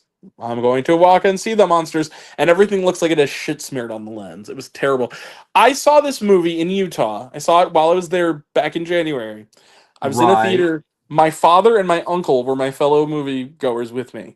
I turned to them and I said, "Gentlemen, this is a first for you. This is history being made. This is the first time I've sat in a theater with both of you and was able to tell you with certainty the second the movie ended, this is the first zero I'm giving in 2026." And it was Return to Dude. Silent Hill. And it's only number 10. What does that tell Do you you know about how the close? Do you know how close I was from putting it to my number one? I was this close. If you asked me a month or two ago, it would have been close. It would have been like in the top 3. But For sure. anyways, since we killed two birds with Number 10 is Return to Silent Hill. Just heed the warning of the signs of the people who have said this to the main character throughout the movie. Stay away from Silent Hill. Just don't let's not do this again. All right. My number 9, since we both had it as number 10. Yep. All right. My number 9 is this. What do you get with when Chiwetel Ejiofor and Kate Mara do a low budget movie together that sounds like a placeholder title but is actually a movie? It's what do you get? The I don't Dutchman. know. Oh, I've heard. Wait, was that Chiwetel Ejiofor? Really? I thought that was somebody else. I heard No, about this movie. It didn't sadly, play near. It is. But here's the thing. This came out man. this came out before Backrooms, now mind you. Which was a good movie. Backrooms was a phenomenal movie. It was. But The Dutchman, oh my, I was looking at it, I'm like, oh, what's this? And then I look, and at the end of the movie, I'm like, didn't this movie open on like New Year's Day? Like it was like one of the first movies that kind of out this year, right? Like it was really early. Unfortunately, yes. Yeah. It didn't play near me, so I never got to check it out. But I heard it was pretty abysmal. I saw a trailer for it a couple times. You know what would be fun? That's fair. But anyways, you know what would be fun though? It would be fun if you me and Joe, if I'm ever in your area sometime, just the Yeah. three of us just go do a movie together or something, and then do like an out of the theater review together. Oh, absolutely, dude. You're always welcome if you're ever in the area. Yeah. Um. And But I anyway. love how you say the name of the city and the theater that Oh you're in. Like yeah. after, I love that. Well, I want to give them credit because they, more, if I'm there at that theater, it usually means that I like their establishment. Um. So yeah, that's your number 10, The Dutchman. It even sounds like, is No, this a no, no. That's SpongeBob my number spinoff? nine. No, that was my number Oh, nine. number 9. Oh, right. Number 10 was Return to Silent Hill for both of us. That's right. To clarify, my number 9, my number 9 is just fucking offensive. Now, the first thing I'll say about my number 9 is this: it is a well-made movie. Aesthetically, it looks great. It looks like the films it's going for. Inside that beautiful package, however, is an ugly, hateful, sadistic movie that doesn't even have a genuine dark-hearted spirit to it. I'm talking about number 9, Dolly. Oh What the God, fuck? that movie. Let me say this. Ugh. I will. I saw Dolly, and I I wish am I could looking unsee at my, Dolly. and I'm just look. I thought, look, I thought, you know, what was a better movie. If you want to see a better movie about dolls, watch the movie The Rules of Jenny Penn. Rule of Jenny Penn was great. Or if you want to see a better movie that this movie blatantly rips off, just rent the Texas Chainsaw Massacre. It thinks it's doing the same thing, but the Texas Chainsaw Massacre was actually good and actually They're doing scary. a, they're actually doing another fucking reboot of the Texas Chainsaw But Massacre. I'm aware, but here's why I have hope for it. Curry Barker's writing and directing it. Okay, That now I that's can see. He different. could do that. I could see him. He's proven himself enough. In the same way that like Ian Tuason, who did Undertone, is gonna do the new Paranormal Activity. I'm like, okay, that's good. Did you hear they're actually doing a stage play of Paranormal Activity in That'll New be York interesting. City this fall for a limited run? It's a musical, everybody. No, it's actually a Toby's stage in our play. house. Day 2. It's not a fucking musical, but Mika, I feel it breathing on me. We need to get out of the house. we Oh, need to get Katie, out of don't the be ridiculous. There's no such things as demons. Anyway, ghost. Oh, what the I fuck are think you I'll talking film about? them. Aha. It didn't just fall short, it fell on its ass. My thing with Dolly is this. Okay, I like Sean William Scott. What's the point of Oh, having I him there love with his him. lower jaw missing, dragging himself along the forest for half the movie? This movie is just, there isn't, you know how sometimes, they have like sadistic people who are accused of being evil, like Eli Roth? The thing about Eli Roth is his movies are sadistic, but at least there's a certain joie de vivre to it. At least there's a certain level of fun he brings to it. This movie Like is Cabin Fever. Cabin Fever, Thanksgiving. The ice cream. I'll be the first to say Ice Cream Man looks like a ton of fun. But I am not seeing that. I really, am no, and I'll tell you why. yeah. Because that trailer, oh, that looks. And speaking of trailers, I don't know if I don't know if you watch trailers on YouTube all Uh the huh. time, but Occasionally. this morning Jessica Chastain has Oh, one what? a horror movie Other called Other mommy. Mommy. Here's the thing. I didn't watch it on YouTube because I've already seen it twice because it played at my showing of The Odyssey before it even ended up on YouTube. It looks interesting. It looks creepy. But have you seen the poster of what it looks like? Yeah. I That looks terrifying. Jessica Chastain. Green Inferno was a miscalculation. I didn't like that one. But my thing is like he has same with like Terrifier. Like those movies have a certain joie de vivre to it. This movie, it just felt like you were watching a woman being assaulted, brutalized, and it felt like the filmmakers were getting off on it. There was something real ugly about it. It reminded me of Peter Pan's Neverland Nightmare in the sense of like there's God, nothing to don't even get gain me from on this that. exercise. It's just pointless. Why do we need to see this?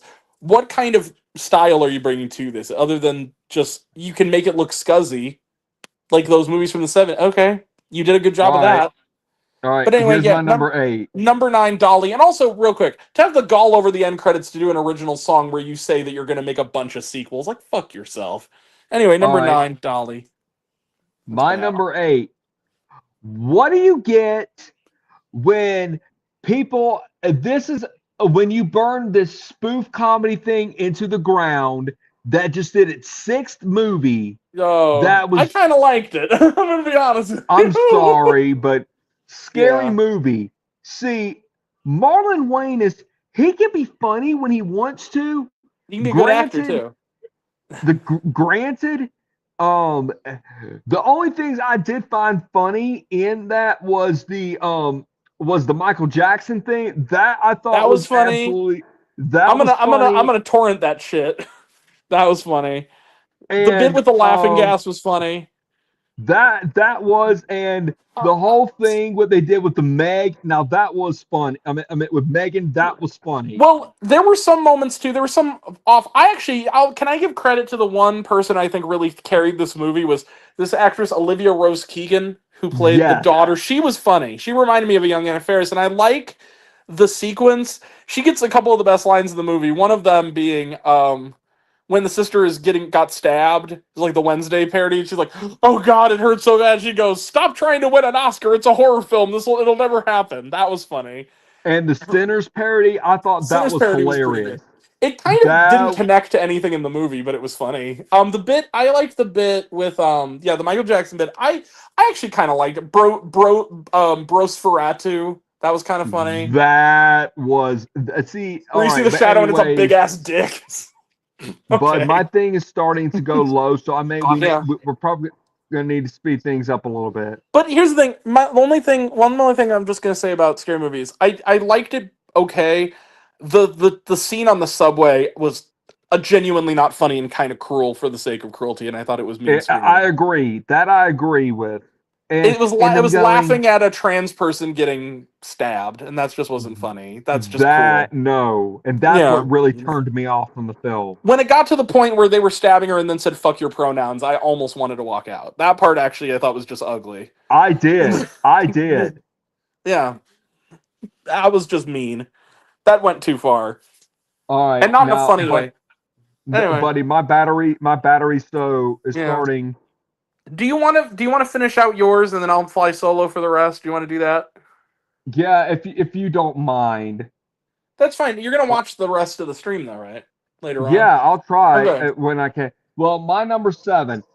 What do you call when this horror franchise has not 1, not 2, not 3, not 4, not 5, not 6, Good lord. but 7, and probably gonna be 8 here soon. Scream 7. Yeah, that was a miscalculation. It wasn't terrible. I didn't hate it, but it was the worst one. All right. Well, anyways, so yeah, Scream 7 was one of those films that, I mean, it was miscalculated. Where's Melissa Barrera? She deserved to be in there. That was lame. It got so much controversy because I she know. has a right, because apparently we don't have a right to freedom of speech. That's the Not whole in Trump's reason why- America. Apparently, something with Trump is on my list. Oh, it's on mine too. We're gonna get to it well, let's put it this way. We're spoiler alert. Well, There's my boob, my man boob. We're gonna get to it in a while on mine. Go ahead. But anyways, number 6. What Yeah. do you call a movie with Chris Pratt where he has to sit in front of an AI judge for a crime he didn't even commit? Yeah, I thought it was just kind of okay. I know what you're talking about. Mercy. The 3D was good. I saw it in IMAX 3D. Oh yes, I'm not disputing that. Yeah. But It was better than anyways, War of the Worlds was. That's for sure. Oh, don't fucking get me started on that. War of the you Worlds is at fucking- least a fun bad movie though. You can kind of watch that movie. Anyways, all right. My number 5. All right, Yeah. here we go. Buffet. What do you get when you do a movie with Mark Wahlberg and Paul Walter Hauser that was done on Amazon that came out earlier this year? I talking skipped this about- one. Oh, dude! I heard the writing was on the wall. Dude, the name of the movie is called Balls Up.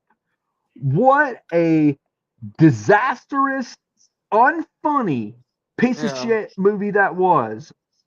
I It heard was from so people. bad. I heard from people it was made by the Farrelly brothers, and it was like you watch it and you wonder if there's something about Mary and Kingpin were just a fluke because this was so unfunny. You couldn't believe it was the same team who did it. Those movies.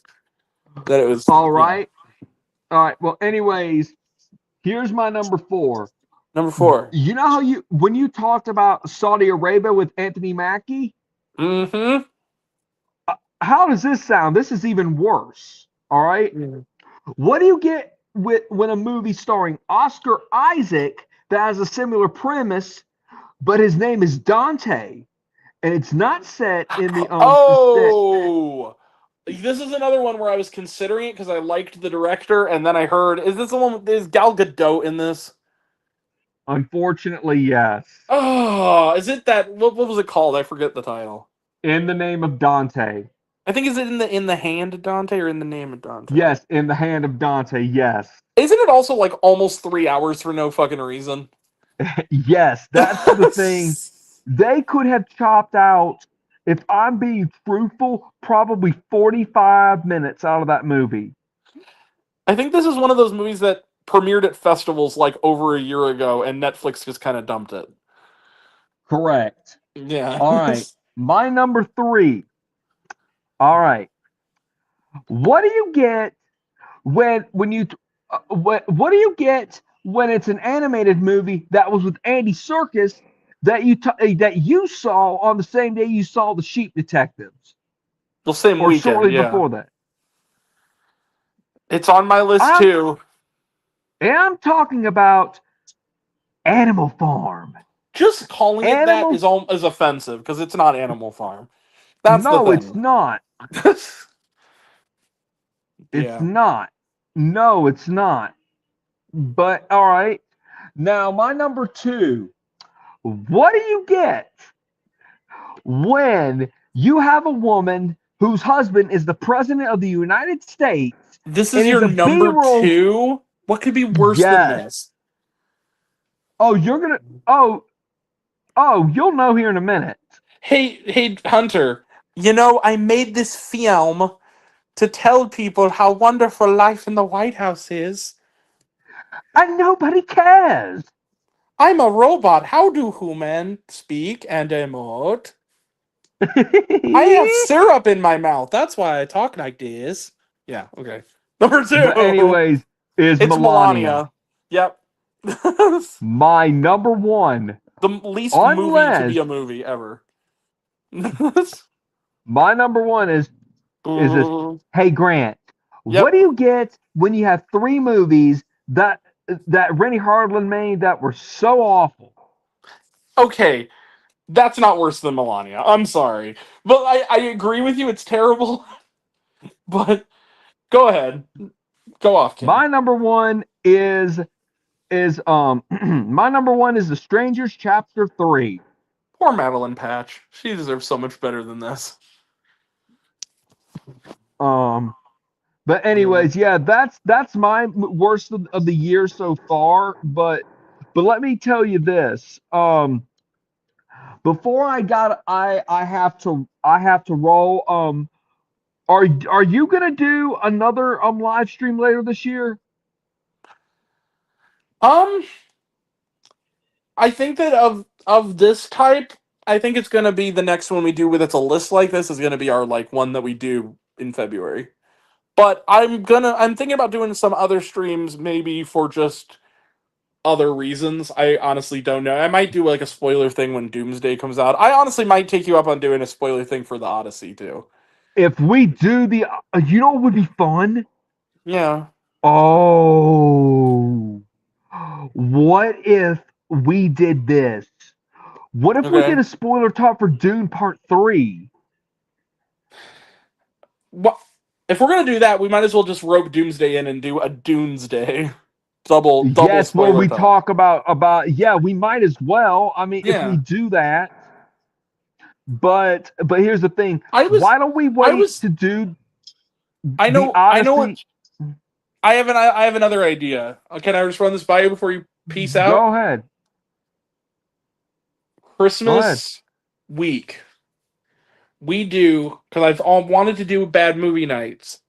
We do begin bad movie nights. You and me, and if I can get other people, but at least you and me, we watch and roast live Kirk Cameron's Saving Christmas in time for Oh Christmas. my gosh. Do a Let watch me along. think Do a bad about movie that. watch along for Kirk Cameron Saving Christmas. Or you know what would also be kind of fun?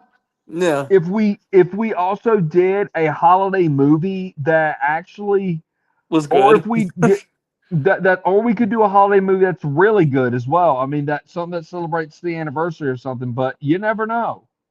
I've always wanted to do, and because a lot of people wouldn't do it, I always wanted. You know what Christmas movie I love that I don't think gets enough love is. You ever see The Family Stone? Yes, Love that movie. I'd do a I watch would along for that actually one. be down with that. You know what? Why don't Especially we because Diane plan? Keaton passed away. I kind of want to honor her this Why don't year. we see if we could try to figure that out when it gets close to the holidays? Definitely. Definitely. All right, All right. all Well, right. I'm Well, gonna take the reins now and finish up mine. But thanks for coming, Hunter. I appreciate it, and that was a good absolutely, list, man. absolutely. And for crying out loud, we need to get Joe back on, get his busy rear back in on at some I point. told him like we miss you. We need you. I mean, I see his ass all the time. I'm seeing him again on Saturday, but like, and he's seen the Odyssey. Maybe I can convince him to come on and talk about the Odyssey with us If all because right, I saw it the if second we time with him. So, all right, man. Well, I gotta all roll. right. All Take right, care, take care. brother. Bye bye now. Bye bye. Bye. And we start back at one. Hi, everyone. Cool. All right. Now we're gonna finish my list. So where were we? Dolly was my last one. So my number 8. Um, it was loosely mentioned before. Passenger is my number 8. This is also really quickly just for those who are just joining it. Living on Film. Yes, Patrick, it's Living on Film is the Joe in question. Um, so far, just real quick, just want for those who are just joining us, Justice for Joe. For what reason? Joe's fine. Joe is killing it. He has his own channel now. Um, but anyway, for those just joining us, I know there probably isn't any of you, but just there's been a lot that's happened since we got to it. Number 20, The Wizard of the Kremlin. Number 19, Takeover. 18, Midwinter Break. 17, Newborn. 16, Lucky Strike. 15, K-Pops. 14, Desert Warrior. 13, The Strangers Chapter 3. 12, A Great Awakening. 11, To Die For. 10, Return to Silent Hill. 9 is Dolly. Number 8 is Passenger. This is. I'm going to give a shout out to a local filmmaker friend of mine in lieu of talking about this movie. And I've now considered him a buddy. Mondo Franco. He's a St. Louis filmmaker. Did a film that is going to be doing the festival rounds called Reaper Road. It is a movie that does this premise way better. Passenger is. My buddy Bill said it best. He walked out of it. He thought it was just whatever. He said they made a mistake putting this out in such close proximity to Obsession because it's so generic. It is. I think it's even a little worse than that. This movie is not only unscary, the two lead characters are so insufferable. It's like being in the back of a van with two of the most like just oh hey man, we're going on a journey, man. This is gonna be so much fun, man. It's like shut up and get a haircut and a job. That's my number 8, Passenger. It's just yes, the opening 10 minutes is fun. After that, the movie sucks. It's my number 8. Basically, watch the teaser trailer. That's basically the part of the movie that's good. Number 8, Passenger, generic garbage. Number 7. What is the worst casting you can imagine? How about casting Keanu Reeves as a washed up, terrible actor who is a hateful, awful person who is trying to redeem himself?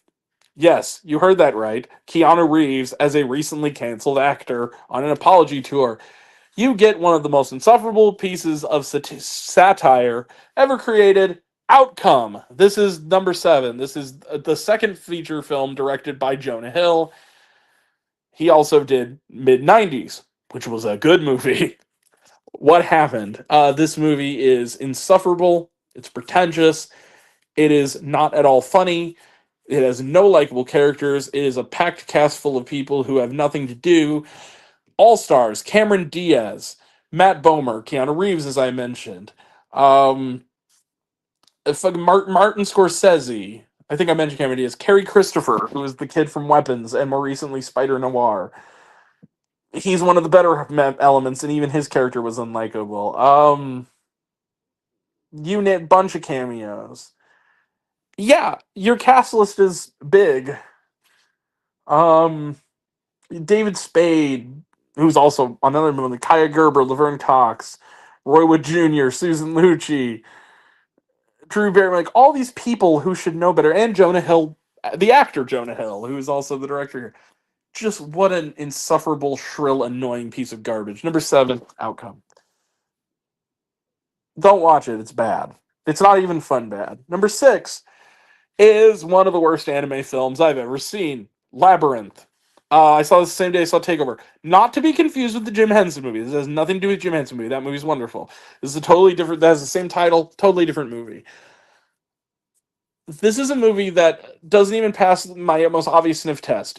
If in the first 10 minutes I literally say, I don't give a shit what happens to you to the lead character, I've already given up on this movie, and it didn't get any better. This is basically a teen girls on their cell phones. But what if they were trapped in their cell phones? Oh no! It's obnoxious, it's irritating, and it's not insightful, it's not funny. It looks nice, it's good, well animated to some degree. That's about it. Number 6, Labyrinth. Number 5, made this list by a hair. It was so close. I actually only had 19 films, and then I saw this movie and I realized it was 20. This is a movie that some people have loved. There have been people who have defended it staunchly. I should have liked it. It features 2 actors I really love, those being John Cena and especially Eric Andre, who I think can do no wrong. I think the Eric Andre show is one of the greatest achievements humankind has created. Number 5, Little Brother, or as I like to call it, Oh Brother. This movie, this is a movie from Mars. No human beings who act at all justifiable exist in this movie. This is a movie that doesn't even have the good graceness to have.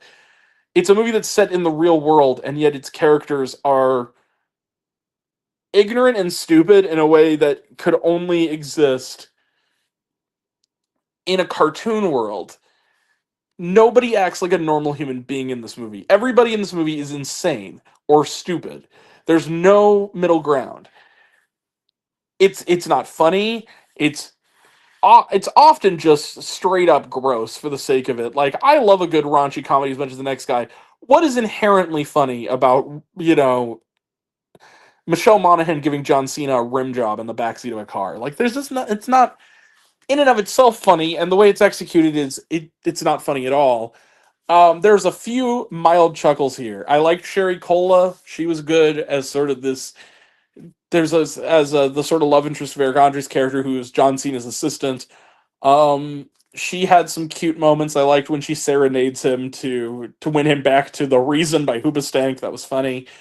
There's a couple of moments here and there. Christopher Maloney had a pretty good line about why he has a voice box. His larynx gets damaged and he's talking like this, and he mentions like Michael Douglas used to have it because he was eating his wife's too many times. That was kind of funny.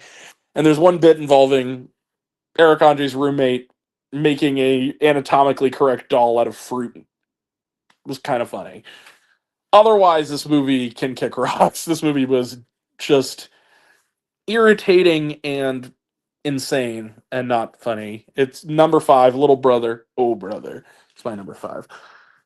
Number 4. There are actually worse comedies on this list than Little Brother, believe it or not. Little Brother was just unfunny. It wasn't offensive. Number 4 is fucking offensive. And also, Little Brother had the decency to be dumped on Netflix. This movie was in theaters. I saw this movie the same day I saw one of the best films of this year so far that we talked about last week, that being Mile End Kicks. I saw that movie earlier in the day. Later in the day, I saw our number 4 film, Bus Boys. Bus Boys. About as funny as a fire in a fucking children's hospital. This movie, this is where we get to rants. This movie fucking sucked. Oh my god, this movie was not funny. It's David Spade and Theo Vaughn. They made it basically themselves. They basically self-finance this flick. They star in it. Low budget comedy. It is ungodly awful. Like, these guys are not funny. David Spade can be funny. I actually kind of like Joe Dirt, for instance. I think that movie has its moments.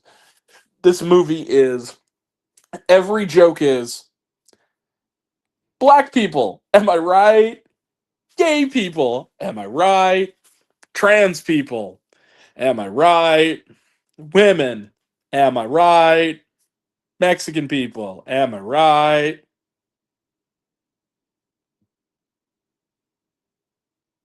That's the movie. That is literally the movie. What happens? Oh, the move. One of the plot points that gets the plot in motion is Theo Vaughn's mother is a mother at this point in the story comes out as a trans man and is a monster. I'm not saying she is. I'm saying that's what the movie says. She's a monster who is willing to let her son die to get a penis. And when the son lives, his parent spends the whole movie saying, "Where's my dick?"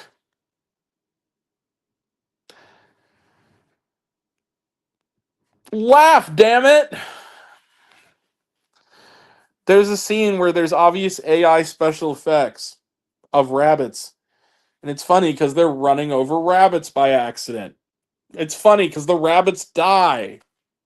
Animal cruelty. It's funny. It's funny. Laugh. Start laughing. It's funny.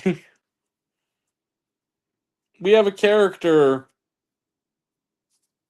who's a little boy who's a trans boy. And the only reason they say that the little boy is trans is so that he can use the F slur in every other sentence.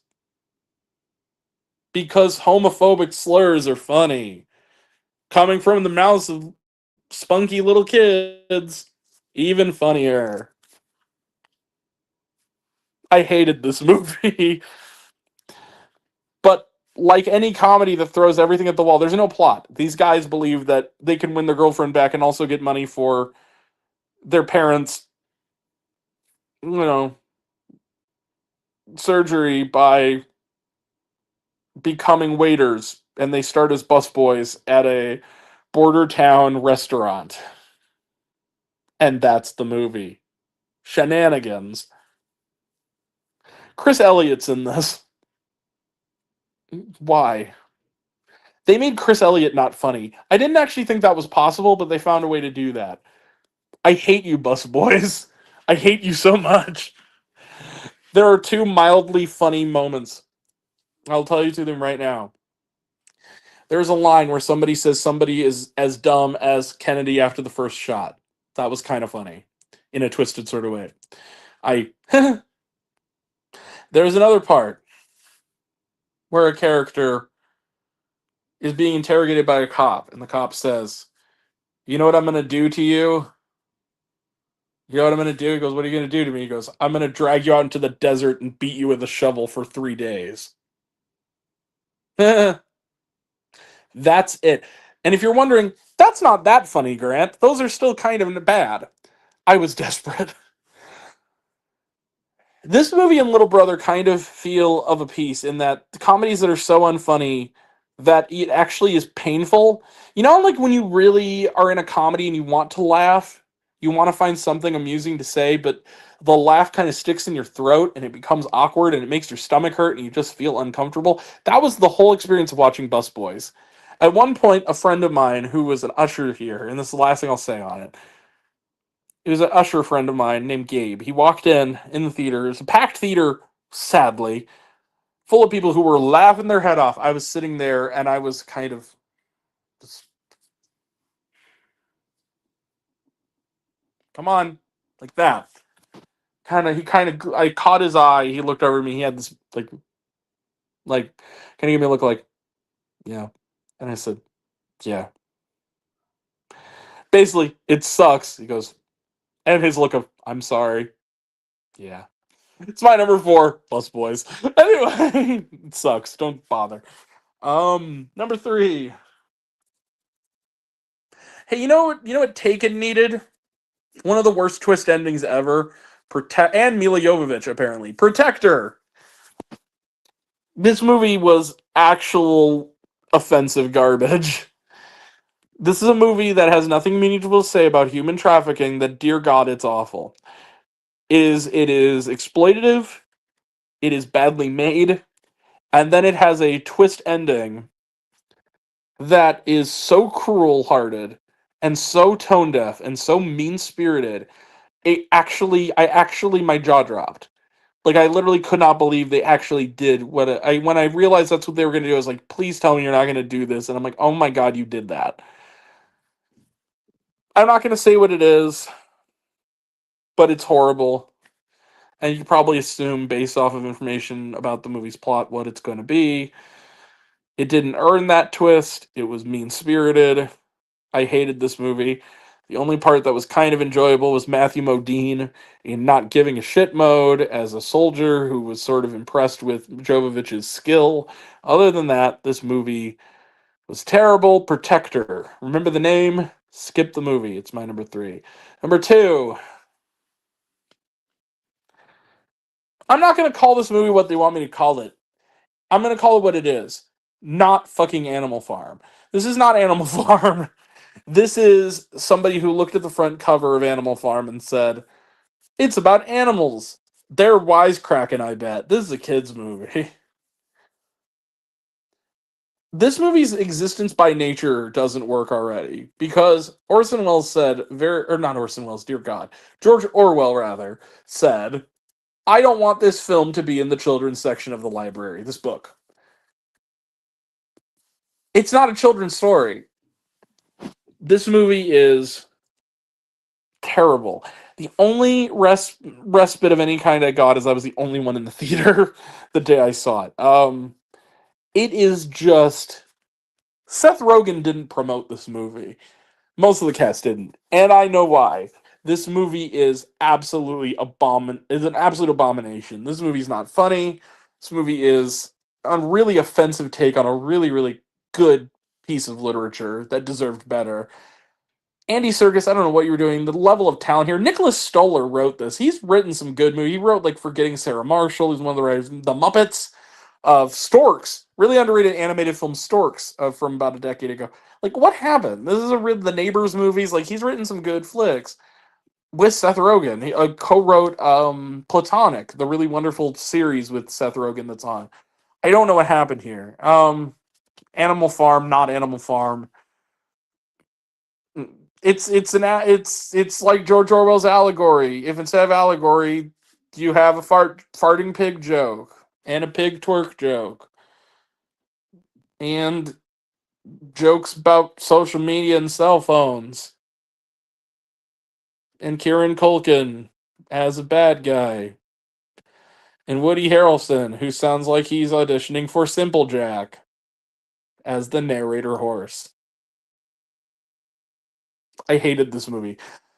Go check out my review. It's a lot of fun. I roast this movie more thoroughly. I'm just depressed talking about it again. So my number 2, Animal Farm, not Animal Farm, terrible. Number 1. This movie doesn't deserve to be on the list because technically it's not a movie, but I saw it in a theater and it was projected and a studio released it and called it a film, so I guess it qualifies, but it's not a fucking movie. Number 1 is Melania. It's propaganda and bad propaganda. This is the worst film of the year. There will not be a worse film this year than this. And it came early in the year. There will not be anything worse than this.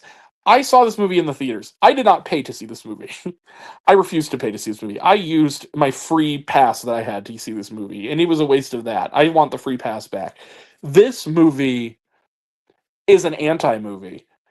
There is nothing to gain here. It is literally just watching sadly, the First Lady try to sound human while sitting in the back of luxury cars, walking out of luxury cars, and bathing in her own opulence. If you want to hear a video that does this better, you can watch my review, or also I highly recommend. I'm not even going to bother roasting this movie as thoroughly. I'm going to just recommend something else. There is a 21-minute review of this movie, detailed review of this movie, by a reviewer called Movies with Mark.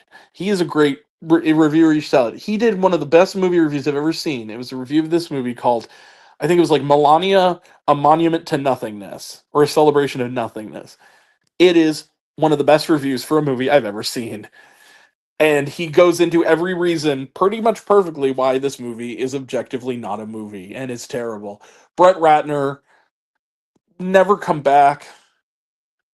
Honestly, I don't feel like there will be any joy in the world anymore until Donald Trump is simply a bad memory in the rear view of mankind. I fucking hate this movie. It is the perfect film for this administration because it represents everything that this guy stands for. Kitsch and gaudiness masquerading as wealth and influence. I fucking hated this movie. I hated everything it stood for. I hate Melania. I hate her husband. They need to fucking go away. I'm tired of talking about these people. I'm tired of actually even pretending that these people are in the world in any kind of significant way.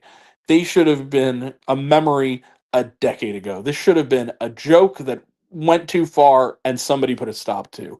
Unfortunately, it's a decade later and these assholes are still running this fucking country and it pisses me off. And sitting there for an hour and 45 minutes again, but beyond the political beliefs of myself and many others, that even alone is not why Melania is the worst film of the year. It is also the worst film of the year because it is utterly dull, joyless slop. There is no movie here. It is just a really shitty episode of Lifestyles of the Rich and Famous that fucking escaped and added an additional hour to its runtime. I hated this movie. It is this is a betrayal movie. This is one of those movies where that's the worst film of the year because you sit in a theater, if you love movies and feel like movies as an art form have abandoned you by letting this movie happen. Luckily, the movie was a massive bomb. It didn't deserve to make money. This movie is also I actually consider her kind of a pal of mine. There's a documentarian named Julie Davis. She had a really good statement about this movie, that this movie is objectively not a documentary because it's fraudulent. This is the most expensive documentary ever made. When you include marketing costs, this movie apparently cost $75 million. Are you fucking kidding me?